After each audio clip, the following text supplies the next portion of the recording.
Hey guys, tonight we're taking a deep dive into the culinary adventures of one of history's most formidable empires, the Mongols. Imagine, if you will, the vast, wind-swept steppes, the thundering hooves of 1,000 horses, the scent of wood smoke mingling with something distinctly meaty. You're not just a passive observer.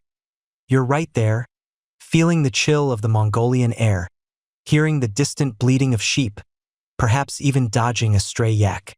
This isn't your typical sit-down dinner party, by the way. If you're thinking white tablecloths and tiny forks, you're in for a rude awakening. You'll probably get trampled by a horse or acquire a taste for fermented mare's milk you didn't know you needed.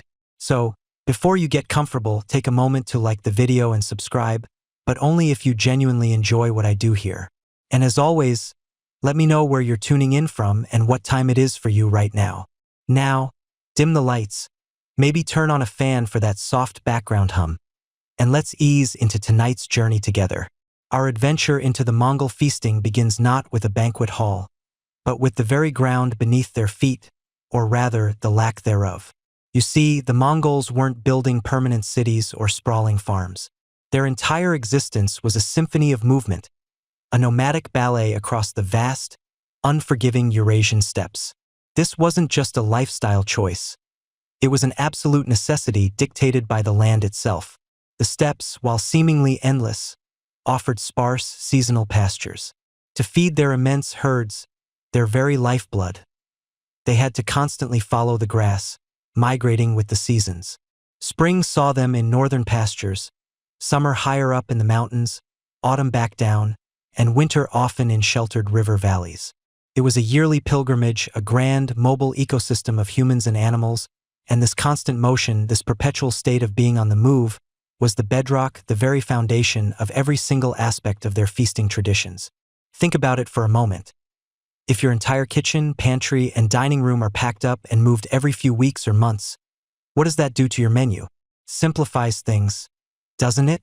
You can't exactly lug around a porcelain dinner set for 12, or a delicate soufflé dish, or even a full-sized oven. You couldn't even keep a consistent garden, which meant fresh vegetables were more of a rare treat, acquired through trade, rather than a dietary staple. Their feasting, therefore, wasn't about elaborate culinary techniques that required fixed infrastructure. It was about practicality, efficiency, and making the absolute most of what was readily available and, crucially, transportable.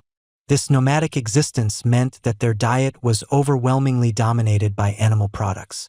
You're living alongside your food supply, literally. Your breakfast, lunch, and dinner are grazing just outside your gur.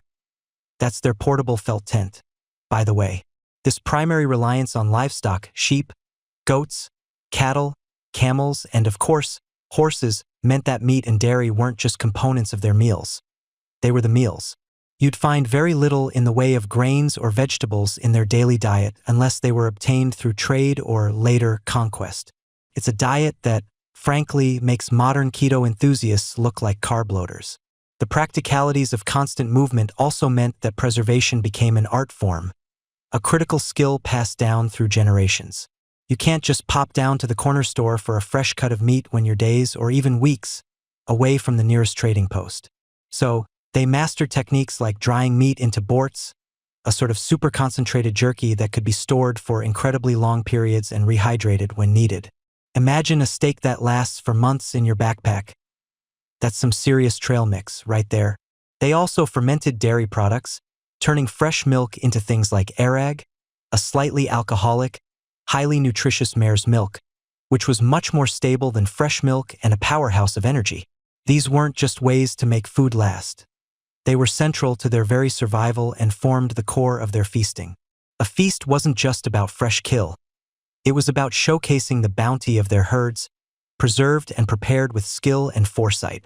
Even the way they cooked was shaped by their transient lifestyle. Forget your fancy gas ranges or electric ovens. Their cooking methods were ingenious, relying on what was universally available: fire, hot stones, and the earth itself. You'd witness the digging of subterranean pits, turning the ground into a natural oven, or the use of hot stones placed directly inside an animal carcass to cook it from the inside out. These methods were efficient, required minimal equipment, and could be set up and dismantled relatively quickly as the horde packed up and moved on. It's the ultimate leave-no-trace cooking, but with a whole lot more deliciousness. The emphasis on animal products also meant that every single part of the animal was utilized. Waste was not just frowned upon. It was practically a death sentence in the harsh steppe environment. Bones were cracked for marrow, hides were used for clothing and shelter, intestines for sausages, and even blood was consumed or used in dishes. This holistic approach to their food source wasn't just about making ends meet. It was deeply ingrained in their respect for the animals that sustained them. It's a level of nose-to-tail eating that would make even the most dedicated modern chef blush. Mainstream historical fact: the Mongol diet was so heavily reliant on animal products that archaeological findings often show signs of nutrient deficiencies in their settled populations compared to their nomadic ancestors, highlighting how specialized their nomadic diet truly was. This nomadic foundation also meant that their feasts weren't always about massive, sprawling banquets every single day. Daily meals were often simple, practical, and designed for sustenance. Feasts, then, became truly special occasions, marking significant events. Successful hunts, military victories, political gatherings, or seasonal transitions. They were moments to celebrate abundance, to reinforce social bonds, and to express gratitude.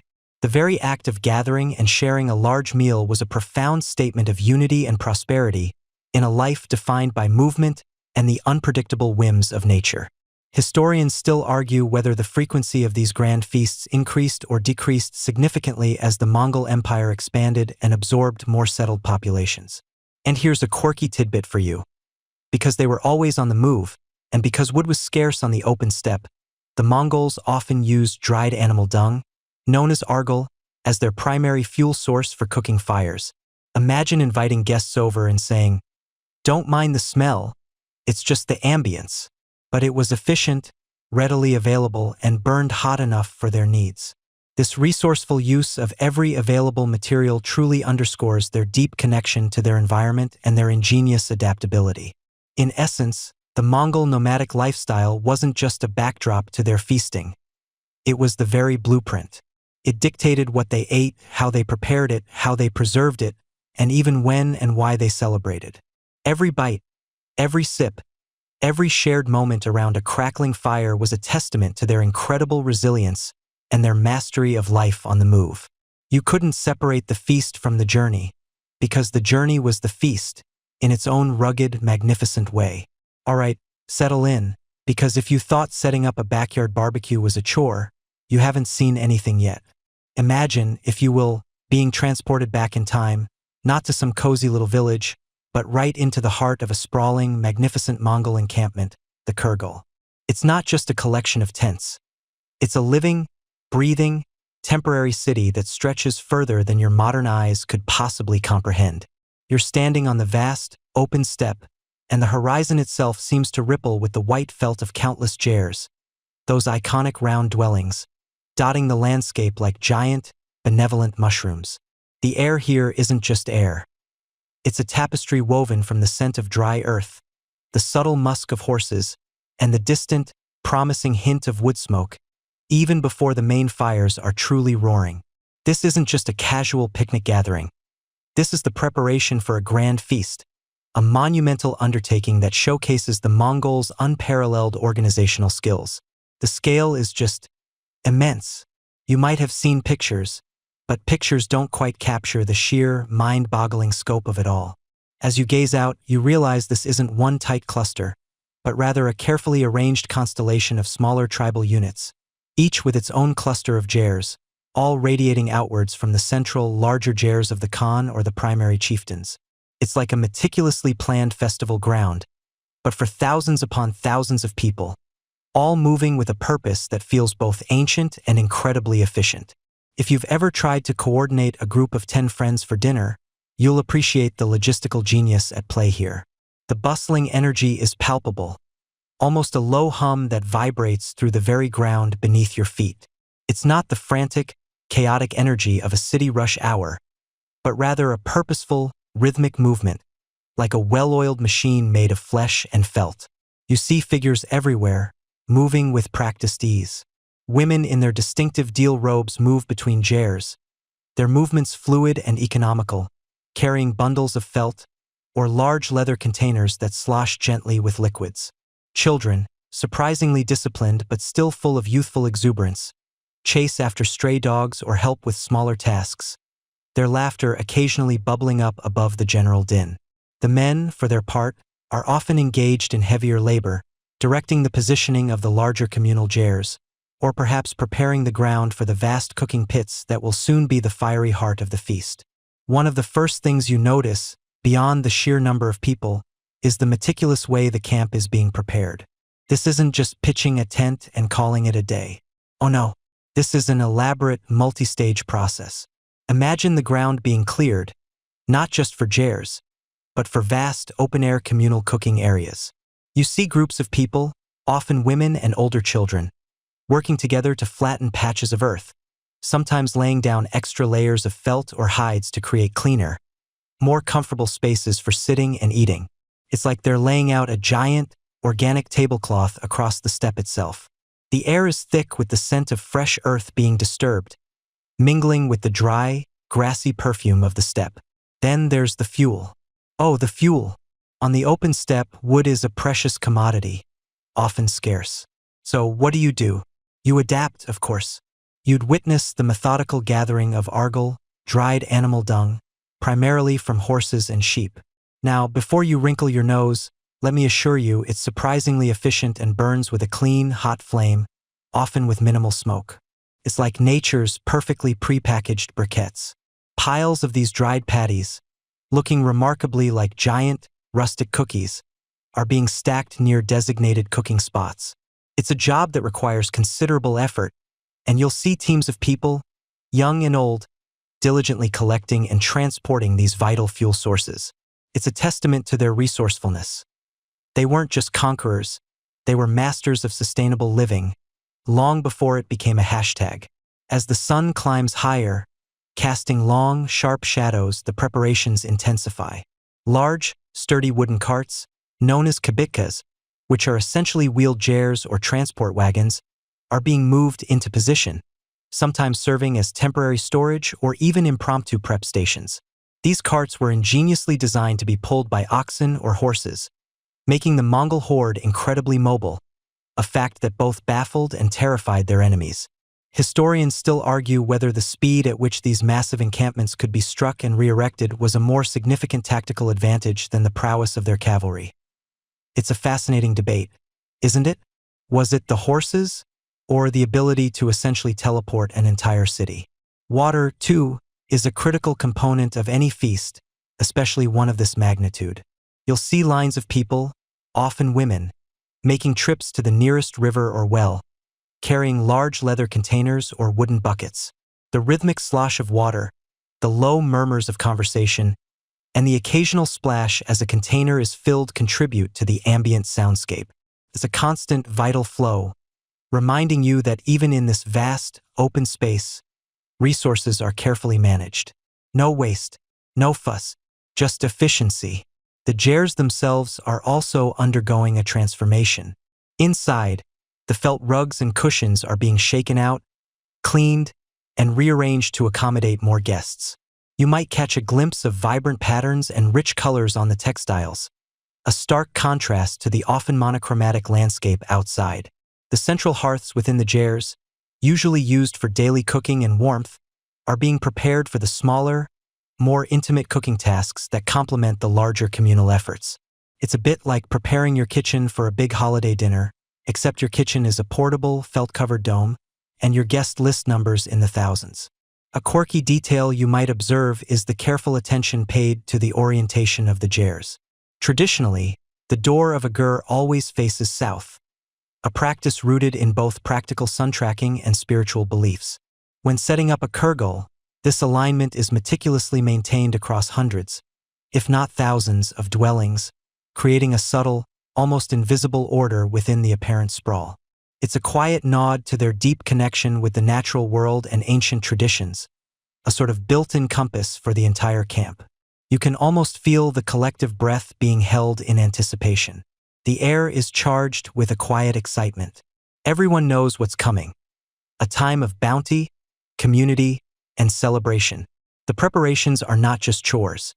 They are the prelude to joy, a communal effort that strengthens the bonds of the horde even before the first morsel is consumed. As the sun begins its slow descent, painting the steppe in hues of gold and orange, the initial phase of preparation winds down. The structures are in place, the fuel is gathered, the water is secured. The rhythmic sounds of construction begin to fade, replaced by a different kind of hum, one of eager expectation. The air, once filled with dust and the scent of raw earth, now carries the faint, tantalizing promise of cooking fires soon to be lit, of meat soon to be roasted, and of mare's milk soon to be fermented. You can practically taste the anticipation. It's a magnificent sight, this temporary city, built for a feast, ready to burst into life. Now, as you settle deeper into your imaginary saddle, feeling the cool steppe wind on your face, we begin to understand the very cornerstone of any grand Mongol feast, the hunt. Before a single pot could simmer or a single fire could blaze for a celebration, the provisions had to be gathered, and in the vast, open lands of the Mongol Empire, that meant one thing: the hunt. It wasn't just a casual outing with a bow and arrow, oh no. Imagine, if you will, the sheer logistics of feeding tens of thousands, sometimes hundreds of thousands of people. It's not like you could just send a runner to the nearest supermarket. No, this was an operation on an epic scale, a truly monumental undertaking that set the stage for every joyous bite. Your journey into this culinary prelude begins not with the clatter of kitchenware, but with the quiet, almost reverent preparations for what the Mongols called a nurge. Picture the sprawling encampment, the khorhog, not just buzzing with anticipation for a feast, but subtly shifting its focus towards a strategic endeavor. Commanders would be huddled over maps drawn in the dirt, their fingers tracing the contours of the land, planning the vast encirclement. Horses, thousands upon thousands of them, would be readied, their shaggy coats brushed, their tack inspected. You'd hear the rhythmic thwip-thwip of bowstrings being tested, the soft clink of quivers being filled with arrows tipped with bone or iron. It's a quiet hum of purposeful activity, a deep breath before the grand exhale of the hunt itself. The nurge was far more than just a way to get dinner on the table. It was a masterclass in coordinated movement, discipline, and strategic thinking. Think of it as the ultimate team-building exercise, but with much higher stakes and a lot more running. This wasn't your grandpa's deer blind. This was an entire army, sometimes every able-bodied man, woman, and even older child, participating in a vast living net. You'd feel the crisp, early morning air as you mount your sturdy steppe pony, joining a line of riders that stretches so far you can barely see the ends of it. The sun, just peeking over the horizon, casts long, dancing shadows across the endless grasslands.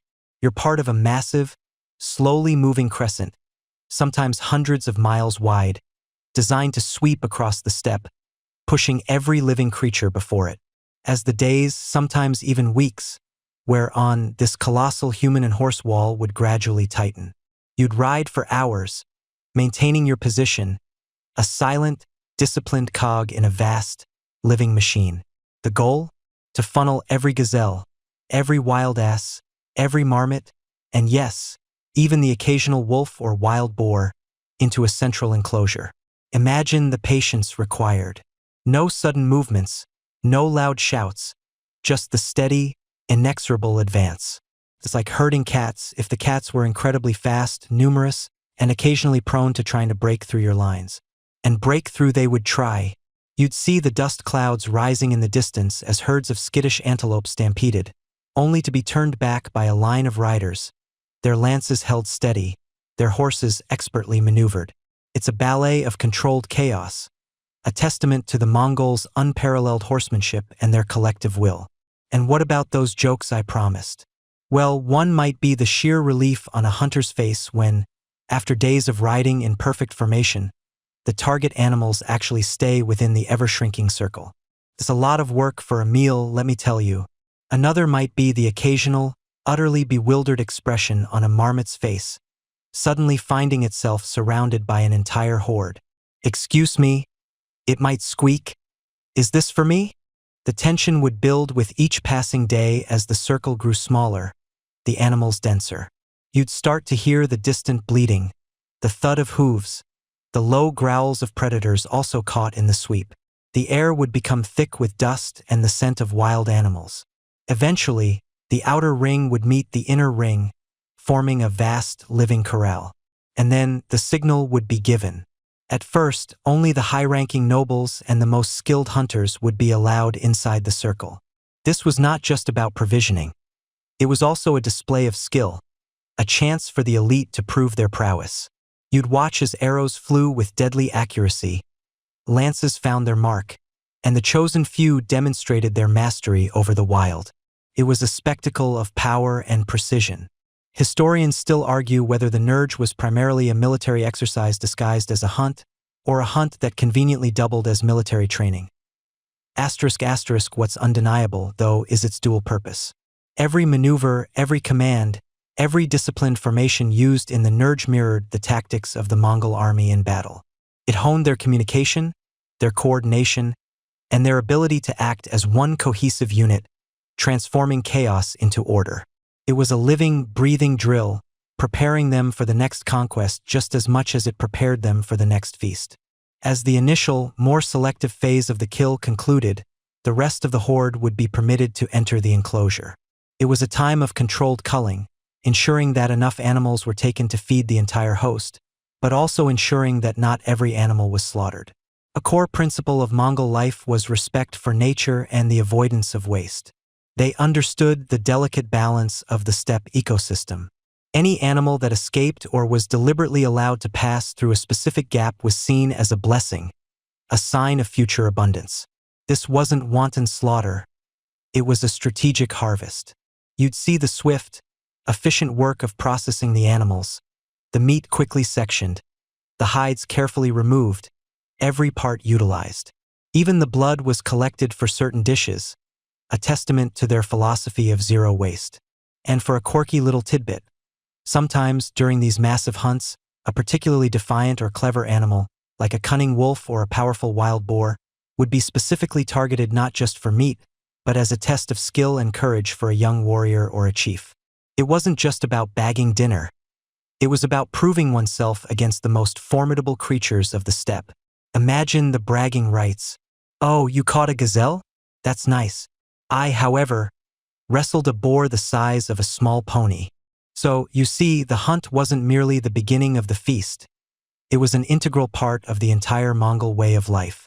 It was a grand overture, a symphony of horsemanship, strategy, and sheer effort that provided the abundant provisions for the celebration to come. The success of the hunt directly correlated with the grandeur of the feast, and the memories forged during those long, dusty days on the steppe were just as vital as the meat they brought back. It was a communal effort that strengthened bonds, honed skills, and quite literally brought home the bacon, or, well, the wild ass. As you settled deeper into the soft cushions of your imagination, the sounds of the great encampment, the khorhog, begin to shift. The distant hum of preparation now gives way to a more visceral understanding of what truly filled the Mongol feasting tables. It wasn't just food.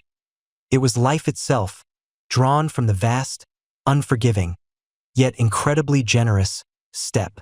You're about to witness a veritable Noah's Ark of culinary possibilities, all destined for the communal pot. First, and perhaps most profoundly, you must understand the horse. Not merely as a beast of burden or a swift war machine, but as the very heart of the Mongol diet. Imagine the sheer number, an endless, rippling ocean of manes and tails stretching to the horizon.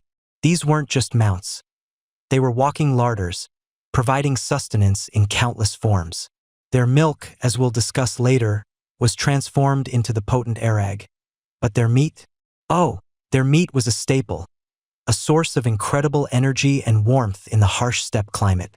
You'd see the prized ado, the horses, being led, not to battle, but to the feast.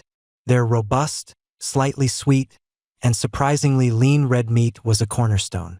Think of it as the ultimate ancestral protein bar, designed for constant motion.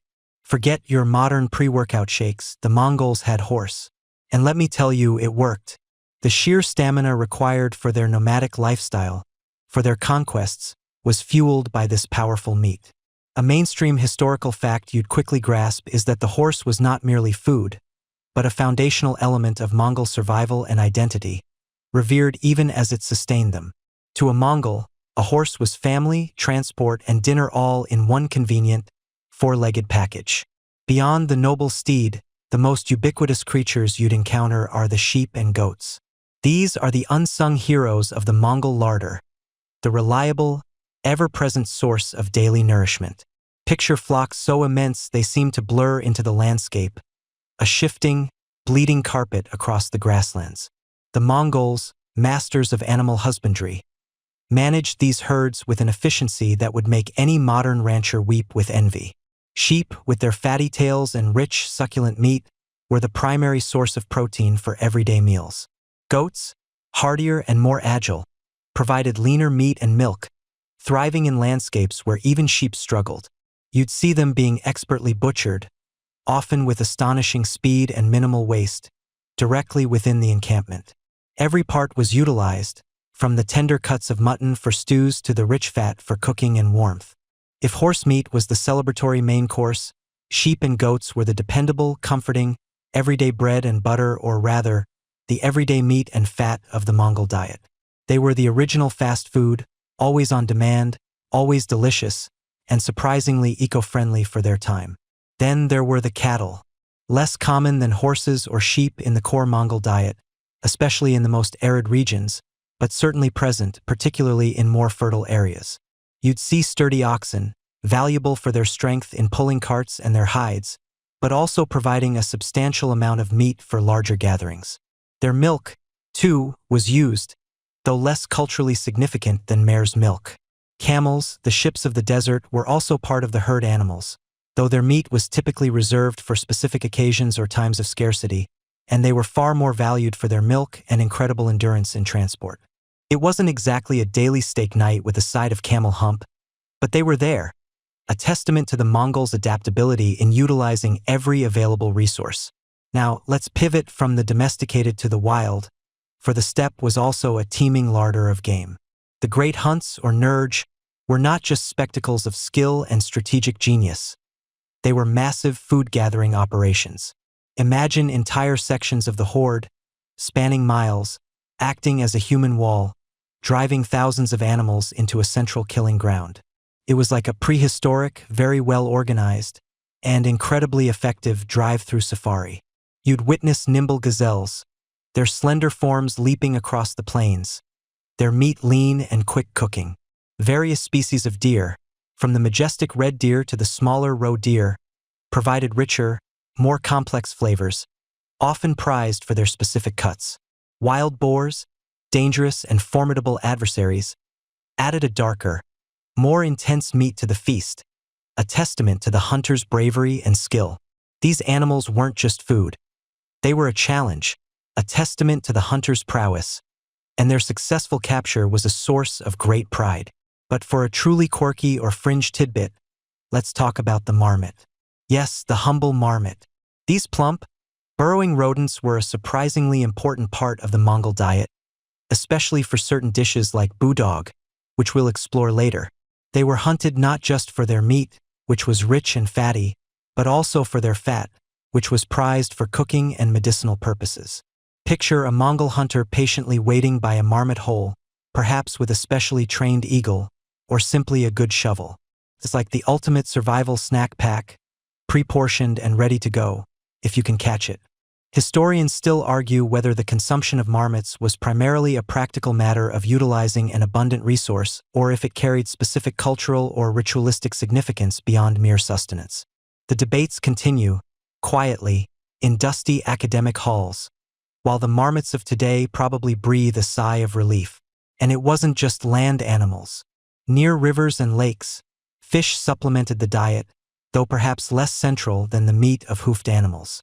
Various fowl, from geese and ducks that congregated near water sources to bustards on the open plains, also found their way onto the feasting tables, adding variety and a lighter touch to the otherwise heavy meat diet. Even less conventional animals, like wolves, were sometimes consumed, particularly in times of extreme scarcity or for specific ritualistic reasons, though certainly not a preferred delicacy. The Mongols were nothing if not resourceful, ensuring no potential source of sustenance went untapped. So, as you survey the scene, you understand that the Mongol feasting table wasn't just a table. It was an entire ecosystem of protein. From the thundering herds of horses that formed the backbone of their existence to the fleet-footed gazelles and the unassuming marmots, every creature played its part. The sheer diversity of animals, both wild and domesticated, ensured that whether it was a daily meal or a grand celebration, the Mongol horde was always fed, always strong, and always ready for whatever the vast, open steppe or the next conquest might bring. The air thrums with the promise of hearty meals, prepared from the very bounty of the land they mastered so completely. You've seen the bounty, the sheer, overwhelming abundance of game and herd animals brought in by the hunters. But here's the thing about vast quantities of meat. It doesn't just sit there, patiently waiting to be eaten. Not in the sun-drenched, often unforgiving climate of the steppe, and certainly not when you're feeding a moving city of tens or even hundreds of thousands of people. This, my friend, is where the true genius of Mongol logistics and their mastery of food preservation begins to unfold. It's like watching a real-life historical episode of How It's Made, but with way more animal parts and a lot less conveyor belts. Imagine the scene. The hunt is over, the animals are dressed with an efficiency that would make a modern meatpacking plant blush. Now, you're faced with mountains of fresh protein. What do? Well, if you're a Mongol, you don't panic. You get to work because the very survival of the horde, its ability to move, to fight, to conquer, rests on your ability to transform perishable flesh into long-lasting sustenance. This wasn't just about avoiding hunger, it was about weaponizing food security. The primary method, the absolute rock star of Mongol meat preservation, was drying. They didn't call it jerky, but that's essentially what it was, only taken to an art form. The most famous example is borts, a staple that powered the Mongol war machine across continents. You'd see specialized teams, often women and older men, meticulously slicing the fresh meat into incredibly thin strips, almost transparent in their delicacy. Think of it like a prehistoric charcuterie board, but on an industrial scale. These strips, often from the hindquarters of horses or cattle for their lean muscle, would then be hung on ropes or wooden racks, exposed to the relentless sun and the constant, dry winds of the steppe. The air itself became an accomplice, wicking away moisture with astonishing speed. You can almost feel the dry air, the gentle breeze rustling through the strips of meat, slowly transforming them from glistening red to a dark, almost black, leathery texture. The sun, a silent, powerful oven, baked out every last drop of water. This process wasn't just about drying, it was about concentrating nutrients.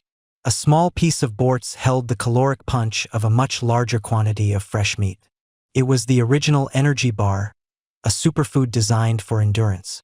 And if you thought meal prepping was a hassle, try doing it for an army the size of a small country, without a fridge or a food processor. Talk about a culinary Everest. The beauty of borts was its incredible lightness and durability. Once fully dried, it could be stored for years without spoiling. Imagine carrying your entire food supply for months in a small pouch, weighing next to nothing, yet providing all the energy you needed. This logistical marvel, the ability to carry vast amounts of highly nutritious, non-perishable food, was a mainstream historical fact that underpinned the Mongols' unparalleled military mobility. They didn't need elaborate supply lines for fresh provisions. Their food traveled with them. This freed them from the constraints that crippled other armies, allowing for lightning-fast campaigns that bewildered their enemies. Beyond just drying, other methods were employed, though perhaps less universally or on a smaller scale. Salting was another valuable technique, especially for cuts of meat destined for slightly different uses or when drying conditions weren't optimal, perhaps during a wet season. You'd see skilled hands rubbing generous amounts of salt into larger pieces of meat, creating a barrier against decay. These salted cuts might then be stored in hide sacks, or even buried in the cool earth to further preserve them. It offered a different texture and flavor profile, a welcome variation in a diet that could otherwise be quite monotonous. Smoking, while perhaps less common for bulk, long-term preservation than drying, was also utilized. Picture meat hanging within the confines of a simple structure, or even just over a slow-burning, smoldering fire, infusing it with that distinct smoky aroma and adding another layer of preservation. This method would often impart a richer flavor and a slightly different texture, perhaps reserved for specific cuts or for consumption over a shorter term. And then there was nature's own freezer, the brutal steppe winter. When temperatures plummeted far below freezing, the Mongols simply leveraged the environment.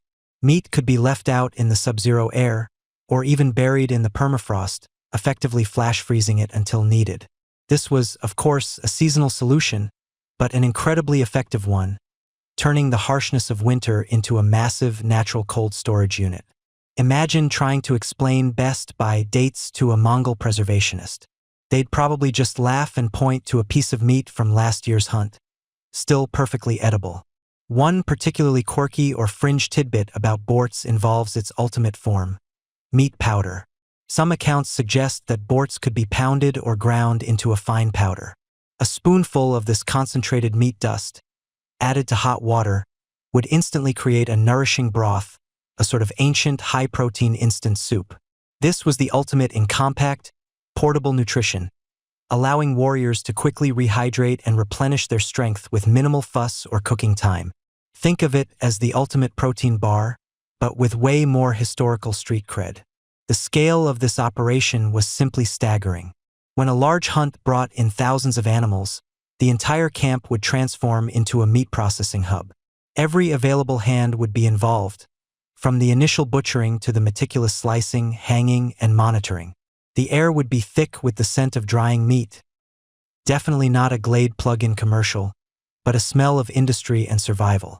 This collective effort, this shared labor, reinforced the communal bonds within the horde, transforming a necessary chore into a shared endeavor.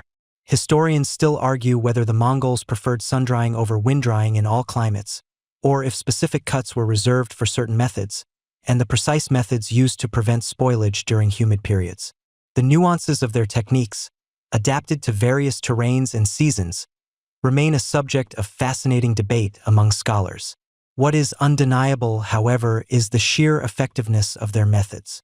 These preserved meats were the lifeline of the Mongol horde.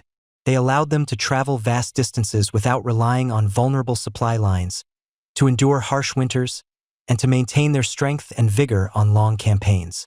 When you consider the vastness of their empire, stretching across continents, much of that expansion was literally fueled by dried meat. It wasn't just about feasting. It was about the fundamental ability to sustain life and conquer empires, one perfectly preserved, nutrient-dense strip of meat at a time. The humble act of drying meat was, in essence, a cornerstone of their global dominance. The air, which just moments ago carried the crisp scent of the steppe and the faint, tangy aroma of preserved meat, begins to shift. A new scent, primal and inviting, starts to unfurl across the Kurgal, the sprawling encampment. It's the smell of wood smoke, of earth heating, of anticipation. You can almost hear the low hum of activity, the clink of stones, the murmur of voices as the Mongol horde prepares to transform their raw bounty into a feast. It's time to ignite the fires. Imagine the ground beneath your feet, not just a surface, but a canvas for culinary magic. One of the most iconic and, frankly, most impressive methods of cooking you'd witness is the use of subterranean pits, essentially massive earth ovens. It begins with the digging. Warriors, or perhaps those tasked with the communal preparations, would select a patch of earth, often near the heart of the encampment, and begin to excavate. Not just a shallow hole, mind you, but a substantial pit, perhaps a meter or two deep and wide, depending on the scale of the feast. It's hard work, the soil often compacted, but it's a necessary first step in unlocking flavors that only slow, consistent heat can achieve. Think of it as the original, very low-tech, slow cooker, except instead of a ceramic pot, you're using the very earth itself. Once the pit is dug, it's lined, not with fancy bricks or tiles, but with stones. River stones, often, chosen for their smooth surfaces and their ability to absorb and radiate heat without shattering. These stones are carefully placed, creating a natural, heat-retaining chamber. And then the fire. Not a quick, flimsy flame, but a roaring blaze, built right inside the pit. Dried wood, collected from distant oases or riverbanks, or perhaps even dried animal dung, known as argol, would be piled high. The flames would lick at the stones, turning them from dull gray to glowing red, superheating them for hours. You'd feel the warmth radiating from the ground, a testament to the intense heat being built deep within the earth. This process isn't rushed. It's a patient, deliberate act. The fire might burn for several hours, sometimes even half a day, ensuring the stones reach an optimal, almost incandescent temperature. Once the stones are thoroughly heated, the embers and ash are carefully removed. This is crucial. You want the heat, not the smoke or the direct flame, to cook the food. What's left is a glowing, subterranean cauldron of pure, radiant warmth. Now comes the bounty. The expertly butchered meat, perhaps a whole sheep or goat, or large cuts of horse, is carefully prepared. Sometimes it's wrapped in animal skins, or perhaps even large, hardy leaves if available, to protect it and seal in the juices. Other times, it might be placed directly into the pit, nestled amongst some of the superheated stones. Imagine the sizzle as the raw meat touches the scorching rock, the immediate release of steam, the first hints of browning. Vegetables, if any were available from trade or foraging, perhaps wild onions or garlic, might also be added, or even a little water or broth to create a steaming environment. The pit is then sealed. This is where the earth oven truly earns its name. Layers of earth, sod, and sometimes even a thick animal hide would be piled on top, effectively trapping all that precious heat and moisture inside. It's like creating a natural pressure cooker, ensuring the meat cooks slowly, evenly, and becomes incredibly tender. Then you wait, and waiting is part of the ritual. For hours, sometimes overnight, the earth works its magic. The heat slowly permeates the meat, breaking down tough fibers, rendering fat, and infusing every bite with a deep, smoky flavor that can only come from this ancient method. When the time comes for the unearthing, there's a collective excitement. The layers of earth are carefully removed, the hide pulled back, and a cloud of fragrant steam billows out, carrying the intoxicating aroma of perfectly cooked meat. It's a moment of triumph, a sensory explosion that signals the heart of the feast is ready. The meat, falling off the bone, is incredibly succulent, a testament to the power of the earth itself as a culinary tool.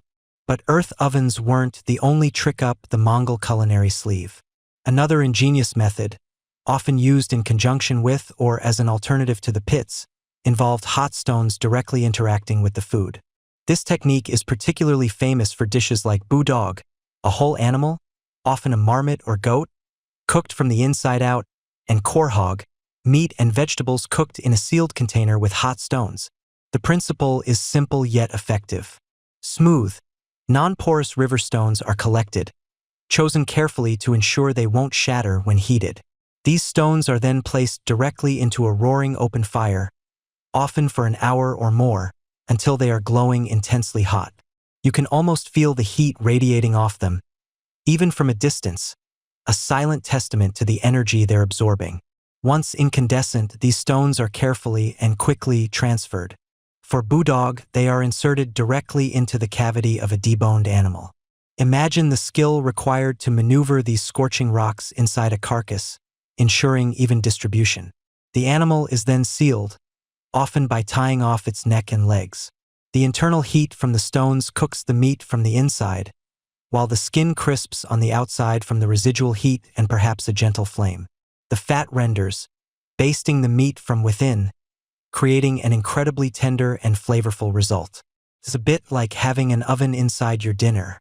Historians still argue whether the widespread use of earth ovens was primarily a matter of fuel efficiency, a preference for specific textures, or a deeply ingrained cultural tradition passed down through generations of steppe nomads.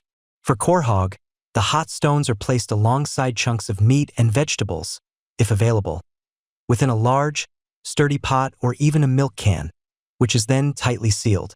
The stones radiate heat, creating a steaming environment that gently cooks the ingredients. This method is brilliant because it uses very little external fuel once the stones are heated, relying on the trapped heat and moisture. It also creates a unique, almost stew-like texture, with the meat falling apart and the flavors melding beautifully. A quirky tidbit.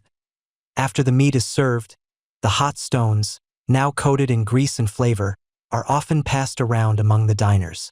People rub them on their hands, believing it's good for circulation and helps absorb the richness of the meal. It's a warming, communal ritual, a final, tactile connection to the cooking process. Just remember, these aren't your average skipping stones. Unless you want your dinner to skip right out of the pot and into the next yurt. Beyond these more elaborate methods, simpler techniques were also omnipresent. Large iron cauldrons, known as kazan or kazan, were indispensable tools.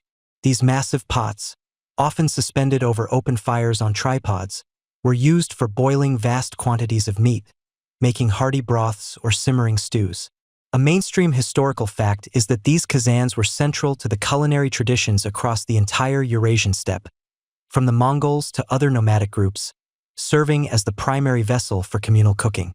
They were durable, portable, and efficient for feeding a large number of people. It's like the original set-it-and-forget-it crockpot, but if you forget it, the entire thing might just decide to have a spontaneous bonfire. Spit roasting, though perhaps less common for the largest feasts due to the sheer volume of meat, was certainly used for smaller cuts or entire birds. Imagine plump game birds or smaller animals slowly turning over glowing embers, their fat dripping and sizzling, creating a tantalizing aroma that would drift across the camp. And, of course, simple grilling over hot coals was always an option for quick, direct heat cooking, perhaps for thinner cuts of meat or freshly caught fish from a nearby river. The logistics of cooking for a horde were staggering. It wasn't just one pit or one cauldron. It was dozens, perhaps hundreds, all tended by dedicated individuals. The air would be thick with the rich scent of roasting meat, boiling broth, and wood smoke. The efficiency of these methods was key. The slow cooking of earth ovens meant less constant tending, freeing up warriors for other duties. The reliance on locally sourced fuel, whether wood or argil, demonstrated their profound understanding and adaptation to their environment. These ancient cooking methods weren't just about survival. They were about transforming raw sustenance into a shared experience, a ritual that bound the horde together, one delicious, slow-cooked bite at a time. You felt the earth rumbling with the preparations, smelled the wood smoke curling from the cooking fires, and now, as the sun dips lower, painting the vast steppe in hues of orange and purple, the true stars of the Mongol feast begin their grand unveiling. This isn't just about cooking. It's about a culinary spectacle, a deep-seated tradition that turns sustenance into a celebration of ingenuity and abundance. And at the heart of it all, two dishes reign supreme: the magnificent khorhog and the audacious boodog. Get ready, because your taste buds are about to go on a very ancient, very meaty adventure. First, let's talk about khorhog. Imagine, if you will, the ultimate stone barbecue, but instead of grilling over an open flame, the cooking happens inside a sealed pot, powered by glowing hot river stones. It's like a prehistoric pressure cooker, but with way more character and a distinct lack of digital timers. You watch as large cuts of meat, usually mutton, sometimes goat, or even beef, depending on the day's bounty, are carefully layered into a sturdy metal pot. These aren't dainty little cubes. We're talking about substantial chunks, often still on the bone, promising fall-apart tenderness. Alongside the meat, you might see onions, maybe some wild garlic, and a generous sprinkling of salt. If it's a modern khorhog, you might even spot carrots and potatoes, but back then it was mostly about the meat, the fat, and the few hardy root vegetables that could be foraged from the tough steppe soil. The real magic, though, lies with the stones. These aren't just any stones. They are smooth, fist-sized river rocks, heated in a roaring fire until they are almost incandescent, glowing with an inner warmth. With long tongs, or perhaps just very thick, calloused hands, these scorching stones are carefully placed among the layers of meat and vegetables in the pot. You hear the hiss and sizzle as they make contact, the initial release of steam a promise of the delicious transformation to come. Then, a small amount of water is added, just enough to create a steamy environment, and the pot is sealed tight. Sometimes it's placed directly over a low fire, other times it's buried in hot coals, allowing the intense heat from the stones within, combined with the external heat, to slow cook the contents to perfection. It's a patient process, taking hours, during which the rich aromas begin to waft through the air, tantalizing everyone within sniffing distance. Honestly, it's the kind of cooking that makes you want to lie down right there and take a nap just from the smell alone. When the khorhog is finally deemed ready, the lid is carefully lifted, unleashing a cloud of fragrant steam that carries the essence of tender meat and earthy goodness. The meat is so soft it practically melts off the bone, infused with the subtle mineral flavor from the hot stones. But the experience isn't over yet. The hot, greasy stones themselves are then carefully removed from the pot and passed around. It's a unique ritual. You take one of these smooth, warm stones and gently rub it in your hands. It's believed to be good for your circulation, for warming your internal organs, and perhaps, just perhaps, for absorbing some of that delicious, meaty essence directly through your palms. It's like a prehistoric hot stone massage, only instead of calming music, you get the sounds of a hungry horde, and instead of essential oils, you get mutton fat. Quite the upgrade, wouldn't you say? Now, if khorhog is the grand, communal pot roast, then boodog is its wilder, more dramatic cousin. This dish is not for the faint of heart, or for those who prefer their meals to arrive neatly deboned and pre-portioned. Boodog typically involves an entire animal, most often a marmot or a goat, cooked inside its own skin. Yes, you heard that right. It's the ultimate zero-waste cooking method, and frankly, a masterclass in anatomical deconstruction. The process begins with a skilled butcher making a precise incision, usually at the neck or sometimes the rear, and then, with incredible dexterity, removing all the bones from the animal's body without skinning it. Imagine trying to debone a chicken through its neck opening. Now scale that up to a goat. It's a bit like turning the animal into a fleshy, furry bag. Once deboned, the cavity is then filled with a medley of hot stones, those trusty river rocks again, along with onions, salt, and sometimes wild herbs. The opening is then meticulously sewn or tied shut, sealing in all the flavors and creating a natural pressure cooker. The filled carcass is then roasted over an open flame, often with a blowtorch-like action, ensuring the skin crisps up beautifully and the meat cooks evenly from the inside out, thanks to those internal hot stones. The sight of a whole, glistening animal, slowly rotating over the fire, its skin crackling and popping, is truly something to behold. It's a testament to the Mongols' resourcefulness and their deep connection to the animals that sustain them. Historians still argue whether the primary motivation for cooking whole animals in their skin, like boodog, was purely practical for nomadic life or if it held deeper spiritual or ritualistic significance. Was it just about efficiency, or was there a symbolic reverence for the animal, cooked whole and unbroken? Regardless of the deeper meaning, the result is undeniably spectacular. When ready, the boodog is presented, its skin a crispy, savory shell, holding incredibly tender, succulent meat within. The aroma is intensely smoky and rich, a primal invitation to feast. This method, of course, was incredibly practical for nomadic life. It required no external cooking vessels other than the animal itself, minimized the need for water, and maximized the retention of precious fats and nutrients, a mainstream historical fact that underscores the Mongols' ingenious adaptability. Plus, let's be honest, it probably saved on dishwashing, which is always a bonus, even in a yurt. Both khorhog and boodog are slow-cooked marvels, yielding meat that is incredibly tender, juicy, and infused with a deep, earthy flavor. They are not everyday meals, mind you. These are celebratory dishes reserved for grand feasts, for welcoming important guests, for marking significant victories, or for the joyous passage of seasons. They embody the spirit of the Mongol Horde, strong, resourceful, and utterly dedicated to making the most of what the land and the hunt provide. Eating these dishes isn't just about satisfying hunger. It's a communal act, a shared experience of abundance and connection, where hands reach into the communal pot or tear off a piece from the roasted animal, forging bonds over the simple, profound pleasure of a perfectly cooked meal. Just try not to fall asleep mid-bite. These feasts are known for their somniferous effects. Now, as the tantalizing aromas of roasted meats begin to waft through the Mongol encampment, drawing you closer to the heart of the feast, you'd soon discover that no Mongol gathering, no true celebration, was ever complete without a particular beverage. This wasn't just any drink. It was the very essence of their nomadic spirit, a symbol of their lifeblood and the heart of every cheer, airag. Imagine, if you will, being offered a bowl of this legendary concoction for the very first time. You might expect a simple, refreshing drink, perhaps a sweet fruit juice or a plain water. But what arrives is something altogether more alive. It's a pale, milky liquid, often with a slightly frothy head, served in a wooden or ceramic bowl.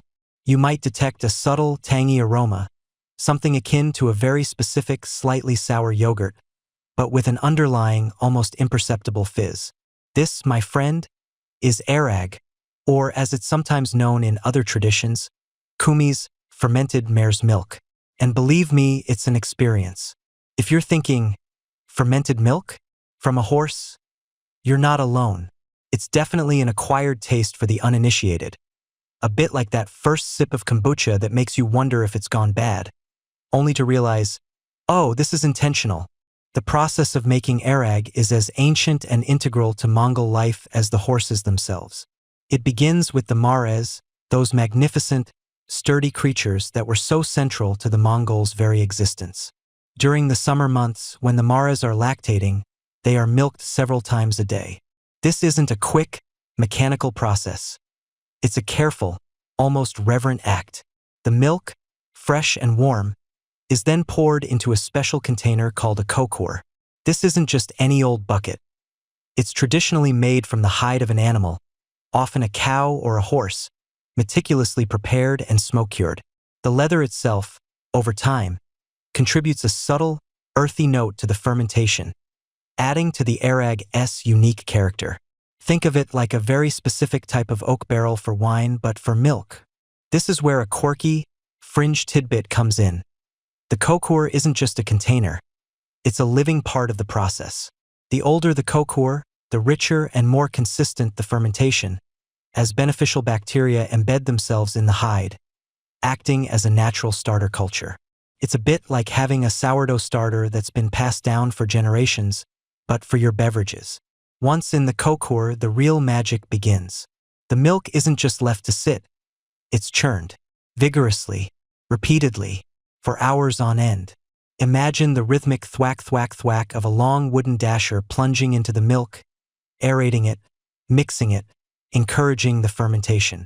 This isn't just a chore. It's often a communal activity, passed down through generations. Women, especially, would spend significant portions of their day beating the airag, sometimes even singing or chanting to the rhythm of the churning. This constant agitation is crucial, as it prevents the milk from separating into curds and whey, instead creating a homogeneous, slightly viscous liquid that develops a mild alcoholic content, typically between 1 to 3%, though it can go higher. It's not meant to be a potent intoxicant in the same way as grain alcohol, but rather a refreshing, nourishing drink that offers a gentle, pervasive warmth. When you finally take that first cautious sip, you'll experience a complex symphony of flavors. There's an initial tartness, a clean, sour note that quickly gives way to a subtle sweetness. The effervescence, the tiny bubbles dancing on your tongue, adds to its refreshing quality, making it surprisingly thirst-quenching even with its creamy texture. It's light, yet substantial, providing both hydration and nourishment. It's packed with vitamins and probiotics, making it an incredibly healthy staple for a nomadic diet, especially when fresh produce was scarce. It's like the ultimate ancient superfood smoothie, if that smoothie also gave you a very, very gentle buzz. The cultural and social significance of airag truly cannot be overstated. It was far more than just a drink. It was a profound symbol of hospitality and connection. When you, as a guest, entered a Mongol yurt, the first thing you would invariably be offered was a bowl of airag. To refuse it would be a grave insult, a rejection of the host's generosity and a breach of ancient custom. You would accept the bowl, often with both hands, and traditionally, you might dip your ring finger into the airag and flick a few drops towards the sky as an offering to the spirits, a small gesture of reverence before taking your first sip.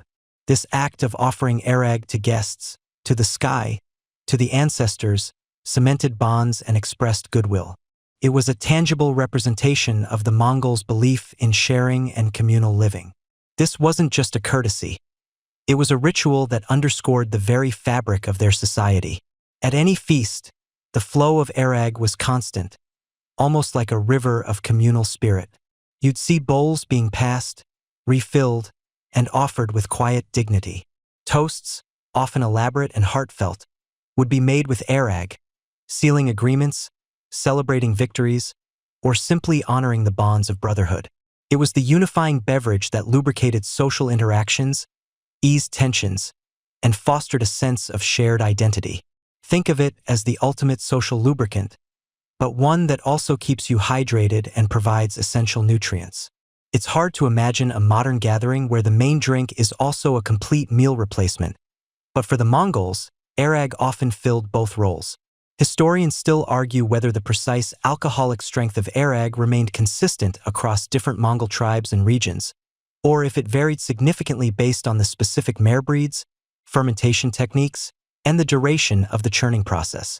Some accounts suggest that certain airag could be quite potent, leading to lively, even boisterous celebrations, while others describe it as merely mildly intoxicating, more akin to a refreshing tonic. What is undeniable, however, is its pervasive presence. Marco Polo, the famous Venetian traveler, observed this mainstream historical fact firsthand during his time in the Mongol Empire, noting how the Mongols drink mare's milk prepared in such a way that it seems to be white wine, and it is very good to drink. His surprise at its taste and effect highlights just how unique airag was to European palates. Beyond its role in grand feasts, airag was also a daily staple, sustaining the Mongols on their long journeys and during the harsh winters. It was their primary source of liquid calories, protein, and essential fats, especially when other foodstuffs were scarce. Imagine riding for days across the steppe, the sun beating down, and reaching for a cooling, slightly fizzy bowl of airag to quench your thirst and replenish your energy. It was the ultimate, portable, all-in-one survival drink. And yes, while it's incredibly nutritious, consuming vast quantities of airag at a feast could lead to, well, let's just say a lot of trips behind the nearest yurt. It's a testament to its palatability that they could drink so much of it.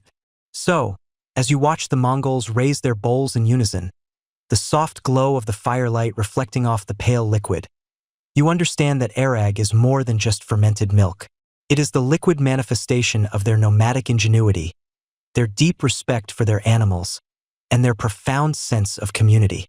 It is the taste of their history, their hospitality, and their enduring spirit, a drink that binds them together, sip by shared sip. While airag, that milky, tangy, effervescent elixir, undeniably reigns supreme at the heart of any Mongol gathering, you'd soon discover that the Horde's liquid landscape stretched far beyond the fermented mare's milk. Oh no, your thirst, whether for warmth, invigoration, or something with a little more kick, was catered to with surprising ingenuity and a healthy dose of practical wisdom. Imagine, if you will, the steam rising from 100 different vessels, each holding a secret comfort or a potent cheer. Let's start with warmth, shall we? Because out on the vast, windswept steppes, warmth isn't just a luxury. It's a non-negotiable survival requirement. And for that, the Mongols embrace tea, but not quite as you might picture your dainty afternoon cuppa. No, this was the robust, fortifying, brick tea that traveled along the Silk Road, compressed into dense, portable blocks. Picture these dark, earthy bricks, looking rather like a very serious, very dehydrated chocolate bar, being chipped away. You'd watch as chunks were broken off, crushed, sometimes even ground into a coarse powder, before being thrown into large kettles bubbling over an open fire, or nestled directly onto hot stones within a pit. This wasn't just hot water and tea leaves, mind you. Oh, that would be far too simple, far too un-Mongol. No, the standard preparation involved a generous addition of milk, often mare's milk, but sometimes goat or yak, and, crucially, a pinch or often a good hearty handful of salt. Yes, salt. It sounds, perhaps, a little bit like a culinary dare, doesn't it? Like someone accidentally dropped the shaker into your morning brew. But trust me, or rather, trust the wisdom of centuries of steppe dwellers. This salty, milky tea, known as sutitsai, was the ultimate rehydrator, the perfect counterpoint to a diet rich in meat and fat, and an instant warmth delivery system. The salt helped replenish electrolytes lost during strenuous activity, and the fat from the milk provided vital calories. It's like their version of a sports drink, a coffee, and a comforting soup all rolled into one. And if you were feeling particularly decadent, or perhaps just incredibly cold, a dollop of butter or even a piece of sheep's tail fat might find its way into your mug, melting into a shimmering, nourishing slick on the surface. It's not for the faint of heart, perhaps, but it certainly puts hairs on your chest. Or at least it warms the ones you already have. The pervasive use of brick tea is a mainstream historical fact, illustrating the deep connectivity of the Mongol Empire to the wider Eurasian trade networks. These compressed blocks were not just beverages. They were a form of currency, a staple of diplomatic exchange, and a testament to the Silk Road's enduring power. They were so practical for nomadic life, compact, durable, and easily portioned that they became an indispensable part of daily life, not just for feasting, but for every single day on the move. You'd see children sipping it, warriors sharing it, and elders contemplating the vastness of the steppe over a steaming bowl. And as for a quirky tidbit, well, historians still argue whether the addition of butter or fat to sutitsai was purely for caloric intake and warmth, or if there was a subtle, almost ritualistic aspect to the richness it imparted, connecting the drinker to the bounty of the herds. Certainly made it a more substantial drink, that's for sure. But what about when the mood called for something a little stronger than tea, even salty, buttery tea? When the celebrations escalated, or the chill of the night truly bit, the Mongols turned to distilled spirits. The most common and culturally significant among these was arki, often referred to as milk vodka or milk liquor. This wasn't some concoction brought back from conquered lands. This was an indigenous innovation, a testament to their resourcefulness. Arki was typically distilled from airag itself, or sometimes from Shimian arki, a spirit made from the whey left over after making cheese. Imagine the process. The fermented mare's milk, already a bit boozy, would be gently heated in large, simple stills. These could be quite rudimentary, often consisting of a large pot covered by a smaller, inverted pot or a bowl, with condensation trickling down into a collecting vessel. It's a beautifully simple, elegant piece of engineering. Really, the alcohol, having a lower boiling point than water, would evaporate first, condense on the cooler surface above, and then drip down as a much more potent spirit. The aroma, as the arki began to drip, would be sharp, almost medicinal, a stark contrast to the yeasty tang of airag. You'd feel a prickle in your nose, a hint of the fire that was to come. This wasn't a drink for casual sipping, at least not in large quantities. Arki was potent, often reaching strengths comparable to modern vodkas or whiskeys. It delivered a fierce warmth that spread through your veins, chasing away the cold and loosening tongues. It was reserved for special occasions, for toasts of profound significance, for welcoming honored guests, and for marking the apex of a feast. When the communal bowl of arki was passed, it was done with respect, often with a finger dipped and offered to the sky or the earth before drinking, a silent acknowledgement of the spirits and the land. Of course, as the Mongol Empire expanded, so too did their culinary horizons.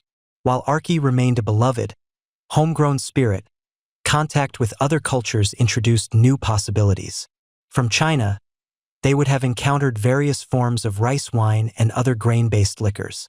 From Persia and the Middle East, grape wines might have made an appearance, though likely in smaller, more exclusive quantities, a true luxury for the Khans and their inner circle. These new acquisitions would have been curiosities, sometimes adopted, sometimes merely sampled, but they added layers to the Mongol feasting experience, showing the vastness of their reach. It's a bit like finding a fancy French wine at your local barbecue. Delightful, but you still grab a beer for most of the night. These diverse beverages played crucial roles in complementing the hearty, meat-centric Mongol cuisine.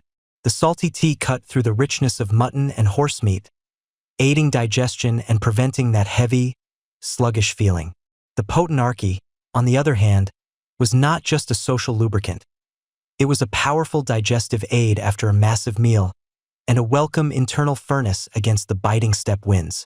The contrast between the warming, everyday tea and the celebratory, fiery spirits perfectly mirrored the rhythms of nomadic life.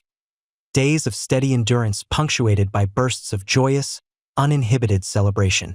So, As the feast reached its crescendo, with music filling the air and stories echoing around the kurgal, you wouldn't just be reaching for another bowl of airag. No, you'd have choices. Perhaps a steaming, salty cup of sutitsai to ground you, to warm you from the inside out as the night grew colder. Or, if the mood was right, if a particularly grand toast was being made, you might find a small wooden bowl of clear, fiery arki pressed into your hands. Its sharp sent a prelude to the potent warmth that would soon spread through your very core. It was all part of the grand tapestry of Mongol hospitality, ensuring that every guest, every warrior, every family member, was not just fed, but utterly sustained, body and soul, in the heart of the horde. As the tantalizing aromas of khorhog and boodog begin to swirl through the vast encampment, and the rhythmic thud of the Gurs felt door flap signals the arrival of more guests, you realize that simply walking into a Mongol feast isn't like strolling into your buddy's backyard barbecue. Oh no, my friend. This is where the ancient dance of hierarchy and respect truly begins. A silent ballet of power and position that defines every single gathering. Forget finding the comfiest couch. Here, every cushion, every patch of ground, tells a story about who you are and where you stand in the grand scheme of the Mongol Horde.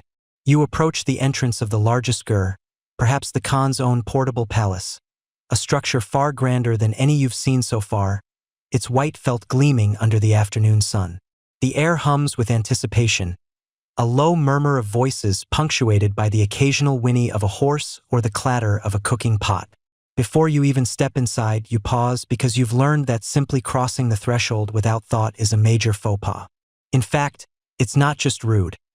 It's considered deeply disrespectful, almost like a deliberate challenge to the host. It's akin to walking into a fancy restaurant and immediately putting your feet on the table. You just don't do it. There's a quiet reverence for the threshold, almost as if it's a protective barrier, a line between the outer world and the inner sanctuary of the family or leader. You watch others carefully step over it, never on it, a small but significant detail that speaks volumes about the meticulous nature of Mongol etiquette. Once inside, the first thing that strikes you is the sheer scale of the gathering. Yet within that scale, an immediate order presents itself. The circular space of the gur, usually a symbol of unity and the cosmos, here becomes a meticulously organized map of social standing. Your eyes drift immediately to the very back, the northernmost part of the gur, known as the tor or kana. This is the place of honor, the sacred space, and almost certainly where the Khan himself, or the highest-ranking noble, will be seated. Imagine the head of the table, but instead of a rectangular monstrosity, it's the most revered point of a perfect circle. This position, facing south towards the entrance, allows the Khan to survey all who enter and all who are present, a subtle yet powerful display of his authority and oversight. It's like being the conductor of an orchestra, able to see every musician, every note. Now, where do you fit into this intricate puzzle?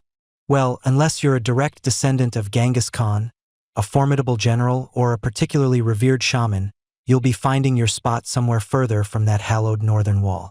The closer you are to the tor, the higher your rank, the greater your prestige.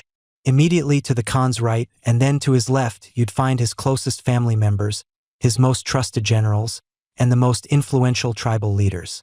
The right side, in many nomadic cultures, was often considered slightly more auspicious or honorable, perhaps reserved for elders or those of spiritual significance, while the left might hold military commanders or younger, ambitious leaders. Historians still argue whether this right-left distinction was always strictly adhered to or if it varied based on the specific context of the feast or the particular individuals present. It's not as simple as a simple left is wrong, right is right sort of deal. It's more nuanced, like trying to figure out which side of the couch your cat prefers on any given Tuesday. As you move further away from the northern tor, towards the sides and then the southern entrance, the hierarchy descends. Warriors of lesser rank, trusted advisors, and then the more common folk or those from allied, but less dominant, tribes would fill the space. There's a tangible sense of order, a quiet understanding that everyone knows their place, much like a well-drilled military formation, but for feasting. You won't see anyone casually strolling to an empty spot near the Khan if they haven't earned it. That would be like trying to sit in the VIP box at a concert when your ticket is for the nosebleeds, a quick way to get escorted out, or at least earn some very chilly stares. The seating wasn't just about showing respect. It was also about maintaining order and preventing disputes. In a society built on honor and martial prowess, any perceived slight could lead to significant friction. By having a clear, established system, everyone knew what was expected. It streamlined the serving process too.